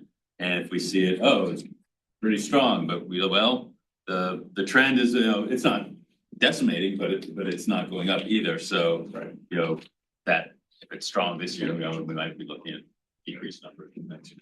Gotcha. I did want to point out because we only received 58 of our municipalities sent us in submissions, 4 did not. And those 4 were Green Lane, Telford, Hatfield, where was that? And Jenkintown. Jenkintown? Yeah, we had 0 from Jenkintown Borough. Zero 0 proposed, submitted to the 247 reviews. 0 proposed subdivision and land development and proposed zoning or zoning map amendment changes. I thought that was an interesting thing. Any other thoughts or questions? I have one. Do you ever have following up on the Jenkintown 0 submissions, do you ever have a municipality that kind of says, you know what, we're gonna forego this process and not submit for review? Well, they're required to. I understand they're required to, but. How can you track it at the county? Right. If you don't know about it, you don't know about it. If a tree falls in the forest. Right. Yeah. Have we ever had it that? Non-compliance. Say the question again. Whether a municipality forgoes the 247 review process. Let's say it wants to fast track an approval, for example. Yeah. Doesn't have to be nefarious, it's just, you want to get this in, and these guys need the money. I mean, their problem would be if somebody challenges the approval of the land development, they can say that the 247 review was never requested from the county as per, that's required by the MPC, and they can get an anomaly, they can have the land development, you know, appealed, or the approval of the land development appeal, so it is a risk on their part. Right. I don't know if that happens. Not very. The bigger problem is people not sending it to us in time and giving us the time. Yeah. Understood. Great question. I thought that too. We should have an anonymous tip line. Report your local planning commission. Thanks so much, everybody. The whistleblower case, if I call it in, then I get to take over the whole development. Is that the way it works? That's the way it works. I just Read made the that fine up. print, read the fine print. You've got a whole new business model. That's right. How you doing, Margaux? Good. How is everyone? For those that don't know me, my name is Margaux Petruska. I am now senior community planner here. Congratulations. Congratulations. And I'm going to be presenting today on Springfield Township and the contract. It is not up for renewal right now. It's about a year in, so I'm just giving an update. What's been going on, what we've been working on, and some of the conditions. I'll go through some of the 247 reviews as well. So, but I'll go over some of the basics, which I'll probably know. But we have, so here's Springfield in the southern border. It is about 6.79 square miles along the border of Philly. It is surrounded by White Marsh, Upper Dublin, Abington, and Cheltenham. And from it's relatively suburban. So on the right, you see a zoning map, and the light blue is going to be a residential, which is going to be the least dense, mostly single family homes. And then, and that's mostly along 73. And then we also see the little darker blue is the second least dense residential, and then the dark purple is the business corridors. And so we have that along Bethlehem Pike. There we go. Have that along Bethlehem Pike as well as Willow Grove Ave. Over there. And it includes the villages of Winmore, Erdenheim, Flowertown, and Orland. So, as I said, suburban community, it is mostly built out. They have multiple locations on the National Register, and the majority of the dwellings are single family detached, mostly constructed 40s, 50s, and 60s. To start, I'll try to also keep this on time as well as I can. Some of the basic demographics, there's a population of about 20,000 as of the 2020 census. Median household income is slightly above the county, so it's about 135,000. Set the square mileage. Some of the industries we have: educational services, healthcare, professional scientific management, finance and insurance. The average rent is $1,800, almost $1,900 right now, and sales home median home price is $507 right now. Springfield has some access to public transportation. It has the Orland Station on the Lansdale-Doylestown Regional Rail Line, which connects it all throughout the county and outside. There's also the North Hills Station right outside the border in Abington, as well as 6 regional bus routes. Some of the environmental features: it is over 117 acres of protected open space for active or passive recreation. There are 9 parks within the township, and it is bordering along with Silicon Valley Park. At the bottom is Cisco Park and Mermaid Park. Some of the information about the contract. So this is one of the longest contracts that we have had. I just talked to Eric about it. He said it's as long as he's been here. So it's been over 35 years, and the current contract began last January and will last until December 2027. The work program and the majority of the work for the last contract in general was the subdivision and land development ordinance. I came on this, I guess, about halfway through as it had gone through some changes, but finally we got the draft subdivision and land development out. It's currently in review by the solicitor. And other things that we've been working on is just general development review of 247s. And then for the new contract and the work program this year, we are doing a comprehensive zoning update and attending bi-monthly meetings, continuing development review. But it's not, for Springfield, it's not as much special projects. It is comprehensive. In the past few years, it has been comprehensive code updates. So some of the projects that have been done in the past few years was the Springfield Township Trails and Connectivity Plan that was done by our Open Space and Trails section in 2024. There is the Cheltenham Ave Corridor Study, which I'll get to in a little bit, that is a multi-municipal project. They have also worked and approved an energy transition plan. This was not done by us, but I wanted to mention it because they, in 2025, have a approved plan to get to 100% renewable energy for their municipal buildings by 2050. I thought that was, and they have a lot of sustainable features within the township as well. Other projects is the Saldo, so that was worked on by a few planners before me and also organized by Mike Narkowicz and I to bring it through the finish line, which is not there yet because they haven't approved it, but it's in the solicitor's office. So we are waiting for that review right now, and then the comprehensive zoning ordinance update.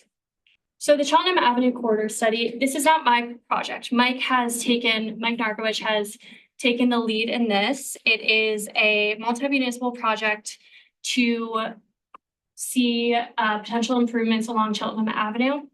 So Mike and the other planners in the neighboring communities are overseeing Bowman. Transportation section is also involved. Considering recommendations for roadway configuration, reducing speeding, and other solutions to improve safety along the corridor. This was partnered with Cheltenham, Philly, and Montco. Some of the initial concerns were gaps or lacks of pedestrian and bicycle facilities, high crash rates, excessive vehicle speeds. There is an Engage Montgomery County site that also hosts a survey that I believe has over 300 responses at this point. And there was recently a public meeting for the project. So the Saldo work. So this was, again, primarily in the last contract, but had been finished up in 2025. So some of the projects or specific parts of the Saldo that were the most, I'd say, stand out is within the landscape ordinance. And while this is happening, the county is also working on a model landscape ordinance. So a lot of the information has been passed around and updated to get the best landscape information as possible. And so the existing Saldo is pretty sparse.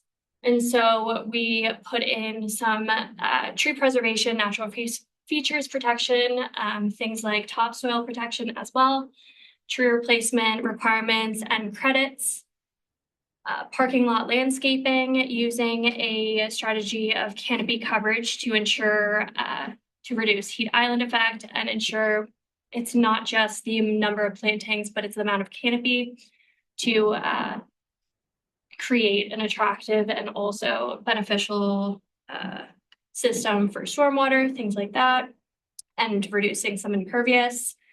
We have also, as part of the landscape ordinance and from the Saldo, is a new recommended plant list. So this was a big change and a substantial update for different species and recommendations. Native species is recommended for the majority, but not all. We have a species diversity requirement as well, so it's not all just one species being planted in developments, new buffering requirements. And so some of the highlights on the left, we'll see the canopy coverage calculation for parking lot landscaping. And this, again, this was Mike Narkowicz's child, the canopy coverage. And so it allows for a lot more reduction in impervious. And this was an example on an existing lot at the Flowertown Plaza by the Acme, and to see what it could look like with these new standards put in. Another thing we have over there is a tree preservation credit, just an example of what we put in. And then a little piece of the Saldo, which I thought was actually a pretty unique aspect that I hadn't seen in too many other ordinances, is that erosion and sediment control, where the erosion control blankets are put in the plastic netting over slopes. Sometimes they are natural materials, but the majority of the time they seem to be plastic. And so we have issues with animals getting stuck in them, and also microplastics just breaking down into your soil, water systems, things like that. So and again, it's a small line, but essentially ensuring that it's all natural and fully biodegradable materials that is not going to be seeping microplastics into the ground. So I thought that was a pretty cool success. Some other target sections that we looked at were adding in a lighting ordinance, improving sidewalks, pathways.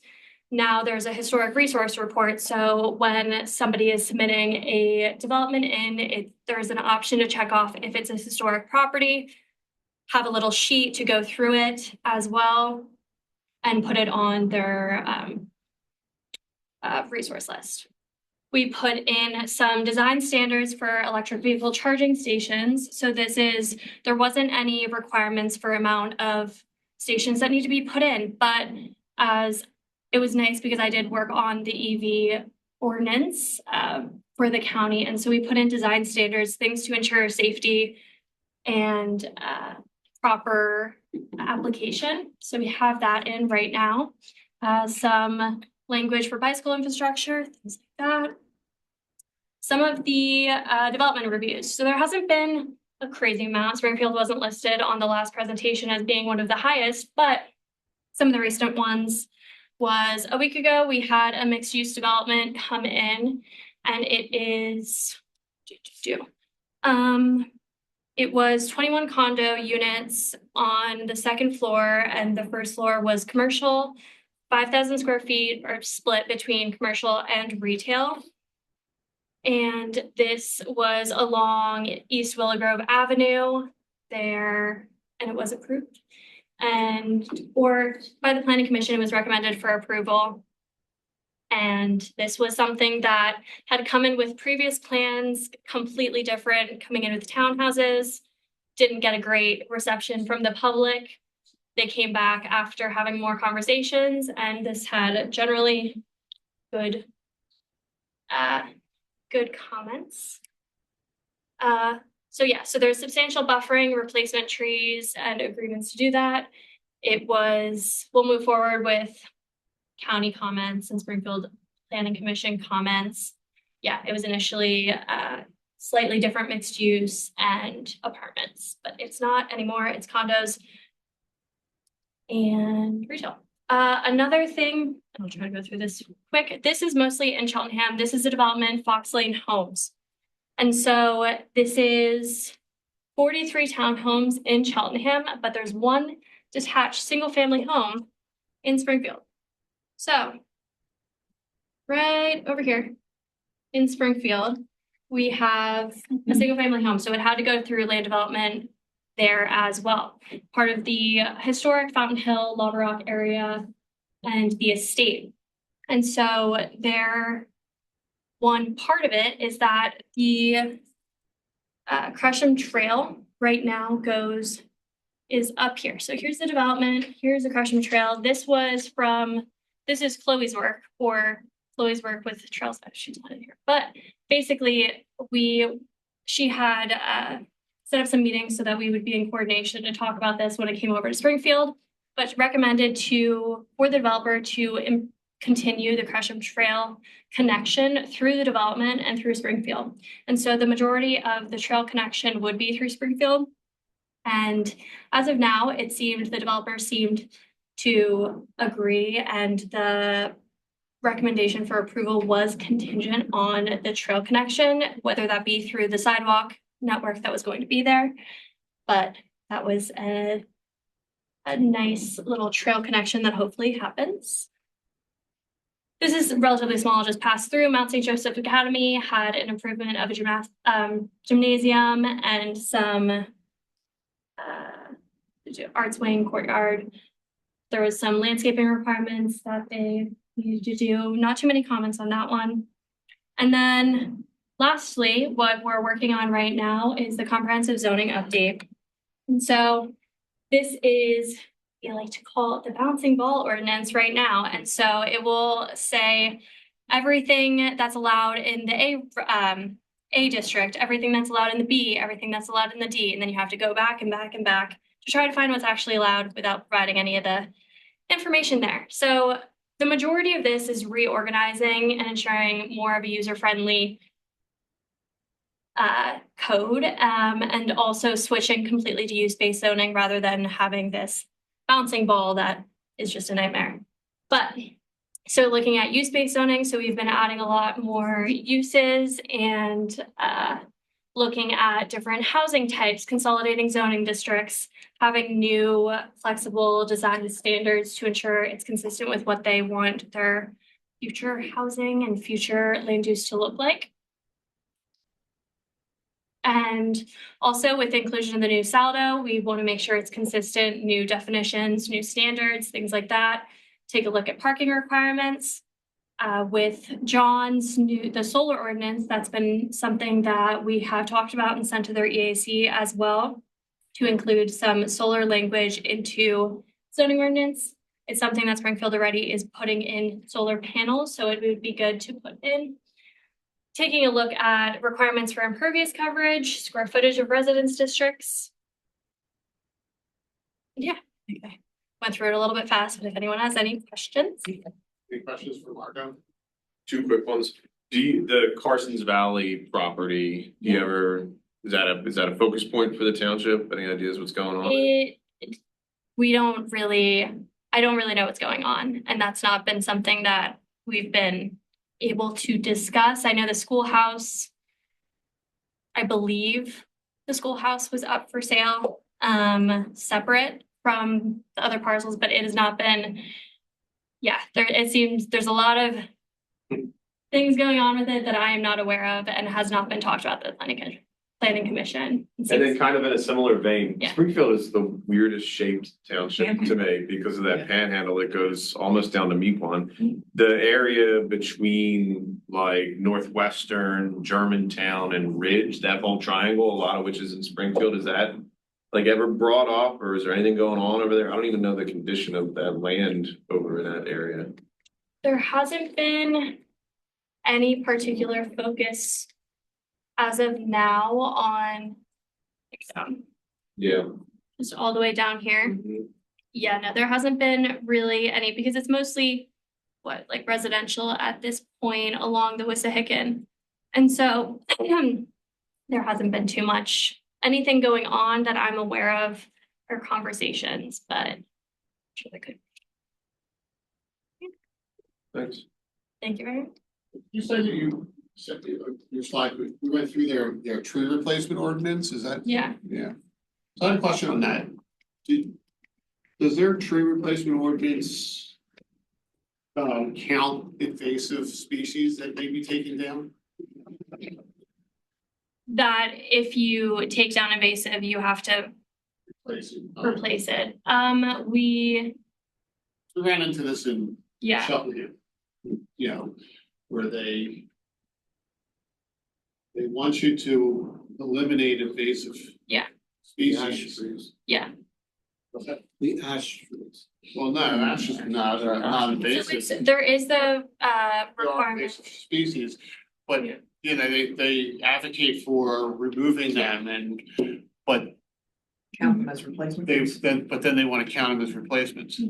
So we do have language for removal of invasive species, and there is the percentage before you have to do any replacement. So the 25% of trees that need to be taken. If there's more than 25%, then you need to replace. I'm trying to remember right now, there isn't language saying that if they're an invasive, they need to be replaced, but I will make a note to ensure that that is not in conflict at all, and that is clarified. Yeah, we've gone through that. But we went through that discussion about, on one side, you want everybody to eliminate invasive species, but on the other side, if you have to add it to the cost, put trees back, so why would I take down invasive species? The conversation was had in that doesn't seem like it should be part of the replacement, but I'll make sure on that. Yeah, I agree. Yeah. Any other questions for Margaux? Great, thanks, Margaux. Thank you. Next up, our last before director's report of the Montgomery 2040 implementation report. Let's call one in. Man, it's been a couple meetings, right? Since you made me do a presentation. Scott makes you do the presentation, not me. How are you?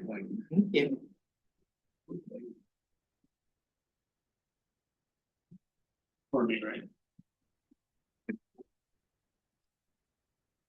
As part of the count, how long it would take me to start, giving the business, I couldn't get to one. It's the way it is. I mean, I just assume it's because. We would wonder if I was something wrong. Deep affection. Yes. Where, yeah. Exactly. The one that works. Okay. The other one is for laser. So for those of you who are newish to the board, each year I go through the process of trying to assess how successful the county has been in implementing its current comprehensive plan, Montco 2040.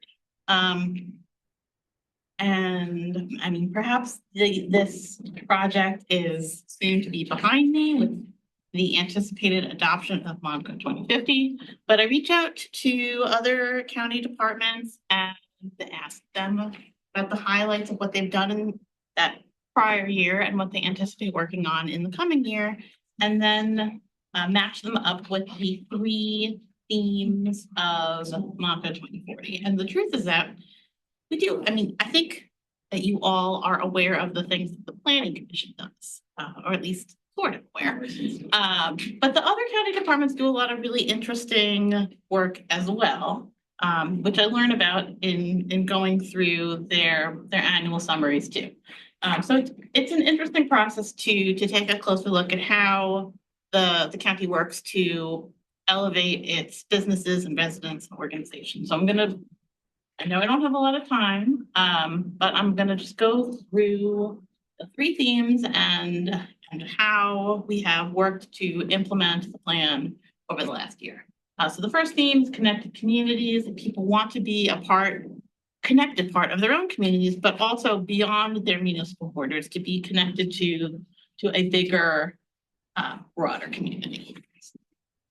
So the goals of the connected communities theme are to encourage collaboration and partnerships, to improve transportation quality and to give workers more choices in how they get around, to grow the county trails and greenways and parks, and to support strong downtowns and community destinations.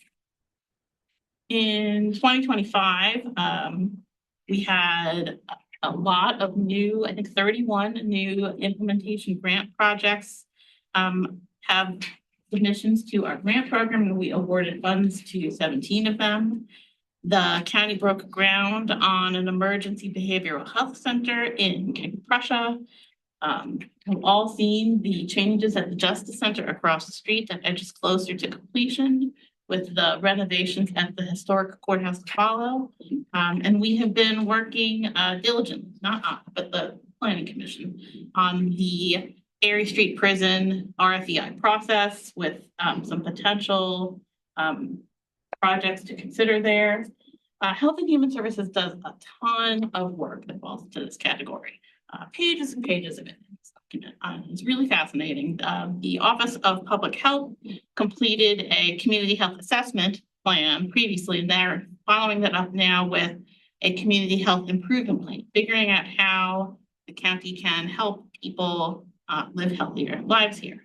The county invested just over $600,000 in mini grants through the county's Food Policy Council to provide funds to the local food system to do things like buy refrigeration or farm equipment or other organizational support. An additional, actually, I think it's like $1 million now, $500,000 through their Nourish Montco partnership to provide funds to the Anti-Hunger Network, and then another $500,000 when SNAP benefits were paused and demand for emergency food supplies went up.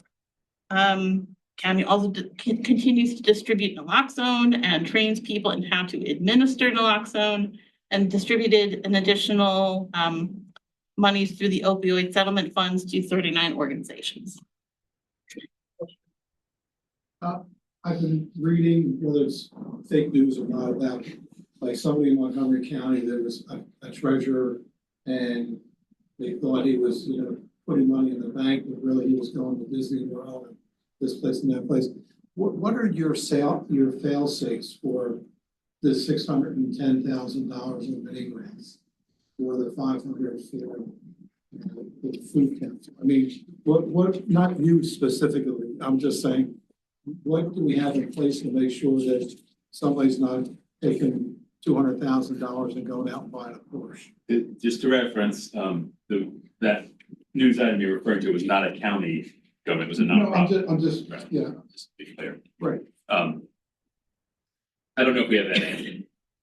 I do believe that there are, the Anti-Hunger Network actually does a very good job of keeping track of what they purchase with county dollars and could probably tell you that they use the funds to purchase, they do bulk purchases and then distribute the food out to the food pantries that work with them.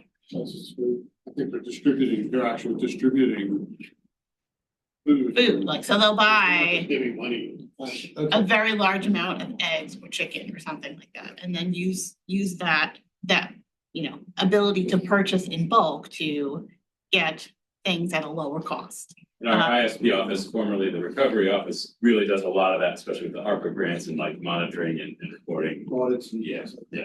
Okay. The mini grants, I believe, have reporting requirements built into them, not unlike our Montco 2040 grant program where, we check in and we ask for, mid-year evaluations of how the process is going. We go out and we look.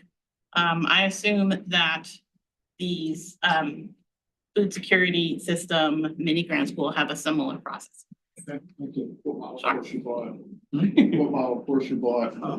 I just want to know whether I had some money.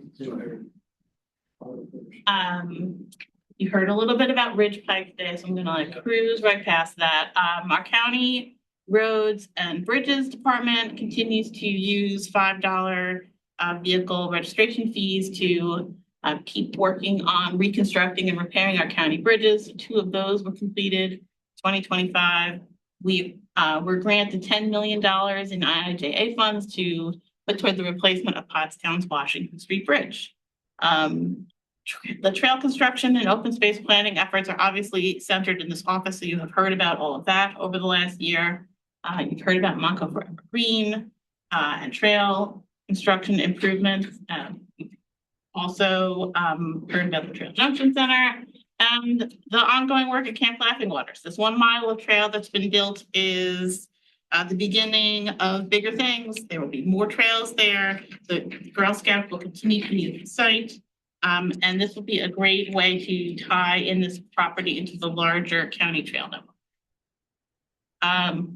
On the topic of strong downtowns and community destinations, the former recovery office is the one behind the North Sound Community Facilities Project, which is in the process of inventorying the needs of Northtown's community facilities and figuring out how they can best utilize the ARPA funds that I suppose need to be spent by the end of this year to put toward construction and renovations at a variety of sites in Norristown. Montco 2050 will finish. Yeah, that's got will finish in 2026. Okay, I'll keep going. And the Planning Commission also continues to work on school district enrollment studies. We've got another 2 queued up for 2026. So that continues to be a popular project here in the Planning Commission. There are other departments that are doing work in this arena as well. We have staff in our Health and Human Services Department that inspect restaurants and farmers markets and pools to make sure that they're meeting health codes. Our Commerce Department supported the Colebrookdale Railroad Station in Pottstown through their continued enhancements and the development of new trolley routes. A lot of interesting work that other departments do as well. 2026, the work continues. We'll keep working on the Montco 2040 implementation grant program and anticipate revising the guidelines to better align with whatever Montco 2050 ends up saying. keep working on promoting healthy foods and nutrition and reducing food waste and food insecurity. Planning work to strengthen our downtowns, and continued investments through the county CDBG program, which I got notes on, I think, on another slide. So our work will continue regardless of whether it's a Montco 2040 plan or Montco 2050. Sustainable places, that the county is full of great neighborhoods and communities, and that these are places that need to be sustained and enhanced in a long-lasting way. This is a theme from the recent, very chilly celebration we had at the preservation of the 200th farm that we preserved under the county's farmland preservation program. So the goals of sustainable places, supporting a resilient and green infrastructure network, improving stormwater management, conserving farms and natural resources, having healthy lifestyles. We'll keep going. In 2025, we continue to work on housing and homelessness. The county has been working pretty diligently to open 3 new shelters. Lansdale's is the first to be complete of the 3. The ribbon cutting is listed in your events list. That's happening next Friday. It is open to the public. You are welcome to go check it out. Norristown's is probably going to be the next to finish. That is shortly going to be underway, and we've been meeting pretty regularly with the folks who are building the shelter in Pottstown as well.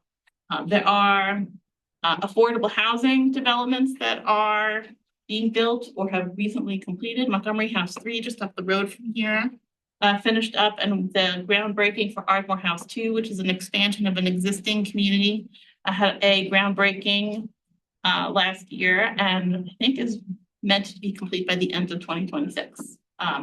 We also continue to have the whole home repairs program, in that, fixing up the housing that we have is a hugely important part of having an affordable housing network available to people. Healthy lifestyles falls under this category. We had 1,700 plus people participate in the annual trail challenge, and I'm sure that they will continue to have that in 2026.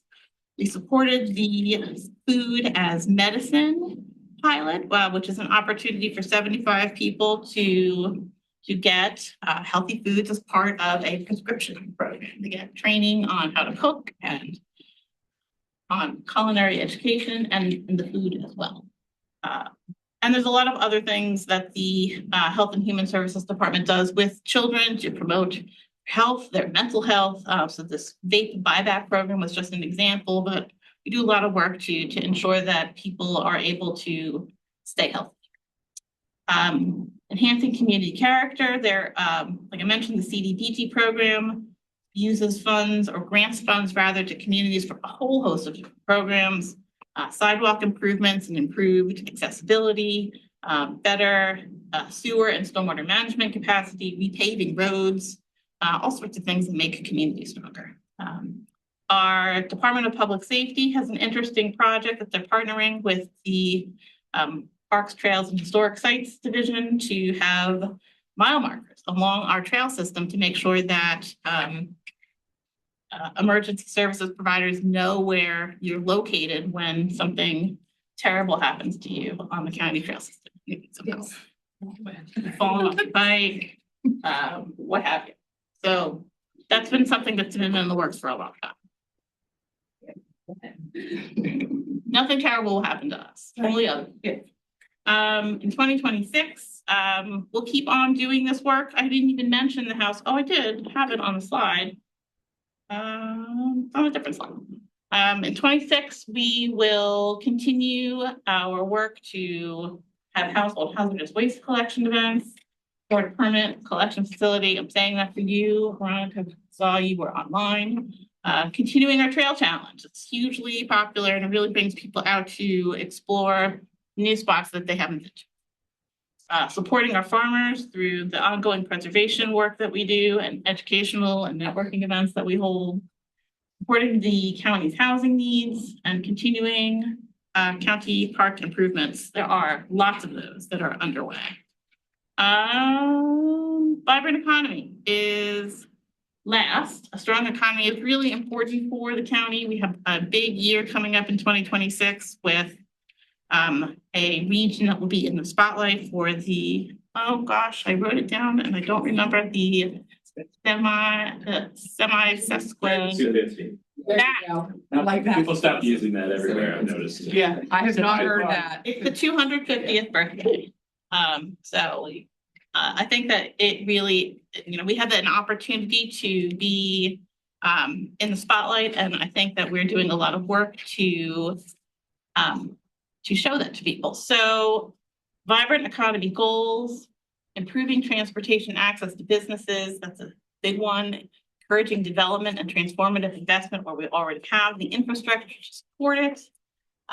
Attracting new and retaining existing businesses, changing or adapting to changing market conditions and demographics, and facilitating the marketing of the county's assets. Okay, 2025, we need to work to move the SRPRA forward. I believe the last I checked, we're still waiting for information on the corridor ID program process, but I am confident that Scott is going to make it happen. And the county commissioner's office put a lot of support into promoting this idea of having stable funding for SEPTA. I hope that continues. Tourism growth is a big one. We had an increase in the number of visitors to the county. We had 7.7 million people come here in 2025, which is a $2.5 billion economic impact. I think that all of these events happening in 2026 will only up that number. And I know that our historic sites and other transportation providers and hotel owners are working to make sure that everything works as we anticipated will. And lots of support for business and employment growth. We, through the Commerce Department, brought a lot of expertise and publicity to Norristown and other downtowns. County commissioners have been on a little visitors tour, and they keep going out and visiting businesses and making sure that people know that we have the professional assistance that they desire. We collaborate with the community college and others to facilitate work training. We have a Montco forward loan program that the Commerce Department operates. And they also put on an annual Careers of Tomorrow Expo to show young people here that there are lots of different career opportunities. In 2026, we'll continue our SRPRA partnership. We will partner with the Tourism and Convention Bureau to prepare for America 250, that's easier to say, and other regional tourism needs. We'll continue to support workforce development training and provide capacity building to downtown improvement organizations. Really quick, because you have seen these before in other forums, our housing construction is something that you will hear about, I suppose, closer to the summer. You'll get the update on 2025. This is the map of 2024 housing construction, just to show that we have these policy maps in our comprehensive plan where we talk about where we want to see development take place. 85% of the new homes built in 2024 were in our designated growth areas or development potential areas. So those are the beige and orange circles on the map. There are a couple of greens where you think, oh, we built something where we have preserved land. These were just, it's important to remember that these categories are drawn at a very high level and doesn't always perfectly translate to what happens on the ground. So we had a development in Upper Marion that's on a site that we thought might be a good spot for conservation. But it's also a good site for housing construction. So the circle is green, but it is in a place that is surrounded by growth and other opportunities for development. Similarly, non-residential construction, we had 92% of our non-residential construction taking place in the areas we thought were appropriate for growth. Those green circles in Norristown are where we went for our Montgomery Awards event, that new visitor center and veterinary services building, right? That's technically in a preserved area. So it's green, but it is the right kind of development that you want to see taking place here. Matt already mentioned that you're gonna get an update soon on the TII. That is basically an update of what you're looking at here. These are all of the projects that we put into Montco 2040 as things that we wanted to see take place over the following 10 years. The program projects are the ones that had funding attached to them. They are almost all entirely in design or done. Vision projects are the ones that we were hopeful would move forward in the future. And while most of those are still unfunded and undone, there are definitely projects that have moved ahead in these 10 years, and we are looking forward to seeing what comes up on the TII in the future, and that's all I got. Thank you. Okay, any questions for Ann? Let me know Warn you all out. Thank you. You can save all of your questions for next. Thank you. Our director's report. Yeah, I'll rush through this. We'll start with staff news though. No staff updates as far as departure for, well, there is one actually. Julie Warnett is retiring. Her last day is February 27th. I think we're gonna have some sort of happy hour type thing. Well, internal, but anyway, she's in our graphic design section, been with us for over 40 years. So quite a milestone and a great friend and employee. So we have a new intern, Andrew Garcia is with us in back. Andrew hails from Bridgeport, local, and comes to us, just graduated from Temple last month. He's here through March 20th or so. And I don't know if there's anything you want to say in addition. No pressure. Any problem? Yeah, can you sing the Temple Flight song? I guess that's a no. I don't know about that one, but I'm from Bridgeport. I went to grade school in Norristown. I just graduated with a degree in geography and urban studies. Working on some of our TOD projects, I think, and That's cool. All right, good education. thank you. And then promotion, we had 3 promotions approved this a couple weeks ago. So Margaux, we heard about earlier, is now our senior community planner. Hi, Margaux. Congratulations. Ellen Miramontes is now a principal of Trails and Open Space Planner 2. Congratulations to her. And Abby Cover is a community planner 2. Good. Congratulations to all 3. The State of the County address from our Board of Commissioners, from our county commissioners, is actually happening right now as we speak. We're wrapping up, hopefully. Is it being taped? I was curious if it was being taped or not. I thought it was. I think it is. Yeah. I've Patty embedded over there at the community college, so we'll get a report back on something said from our arena. You saw in the packet quarterly construction report, 4th quarter is out, so some updated information on projects that are actually in motion, our previous discussion. And a whole bunch of grant information I'm just gonna read off real quick. This isn't a grant, but a federal funding program called the Water Resources Development Act. It's a way to get appropriated money through federal money through Congress.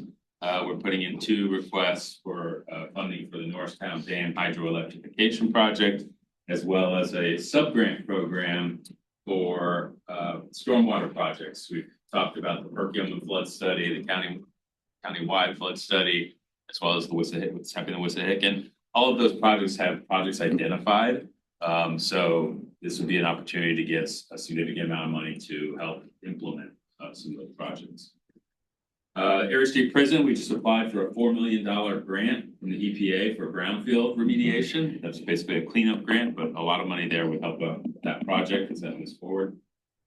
And we did receive a Growing Greener Act 167 Phase 1 grant from DEP. This will fund the first part of an actual stormwater management plan, which is required by the state, but rarely funded. But this opportunity came about, and so John and his team procured it. So that's great. We'll start on that, and I'll lead to phase 2. All of those studies I just mentioned are actually good starting points or inputs into those plans. So it's all coming together. And we're, hopefully, the Board of Commissioners have on their agenda for February 19th, a $400,000 Safe Streets for All grant, which we've actually had awarded for some time, but there was some new administration details and legal details to sort out. We're finally ready to put that up for Commissioner acceptance on the 19th.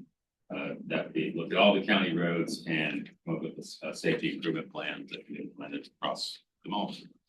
And February 19th is the Board of Commissioners meeting. It's an away meeting. Haven't had one in a while, but this is going to be in Abington Township. Steve's backyard. So I'll be out there. I think we're going to present this implementation report truncated fashion. Well, so I'm looking forward to that. When is that? That is Thursday, next Thursday. Next week. And it starts at 6 p.m. I think it's actually at the school district administration. And then the one thing, and quickly, Tody's Place of Hope, the new short-term supportive housing facility in Lansdale. It was mentioned earlier. The ribbon cutting and open house is on Friday of this week. Next week. Next week. And while the ribbon cutting is a closed event, the open house from 3 to 5 p.m. is open to everyone. So that's exciting. A lot of work went into creating that, and John, we're here. We give him a pat on the back for all his efforts too. And then the last thing I do want to touch on data centers. So there's some fast-moving events and work happening in this area, as many are requesting and interested in. Tomorrow night, I'll be out with Nikado at their spring summit, which is a full program of data center related, basically presentations and panelist discussion with experts. And Davey, our Chief Sustainability Officer, will be with me, as well as some outside experts. So I've helped put that together with them, and it's open to municipal officials in Montgomery Township.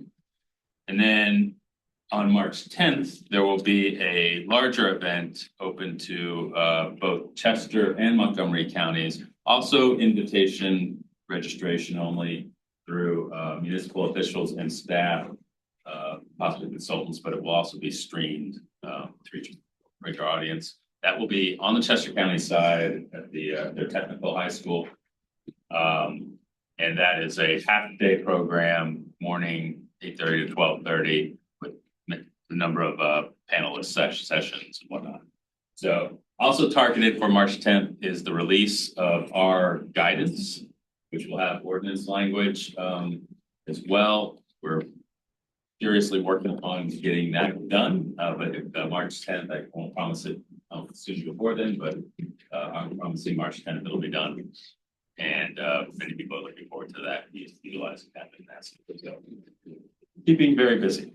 And that concludes my report.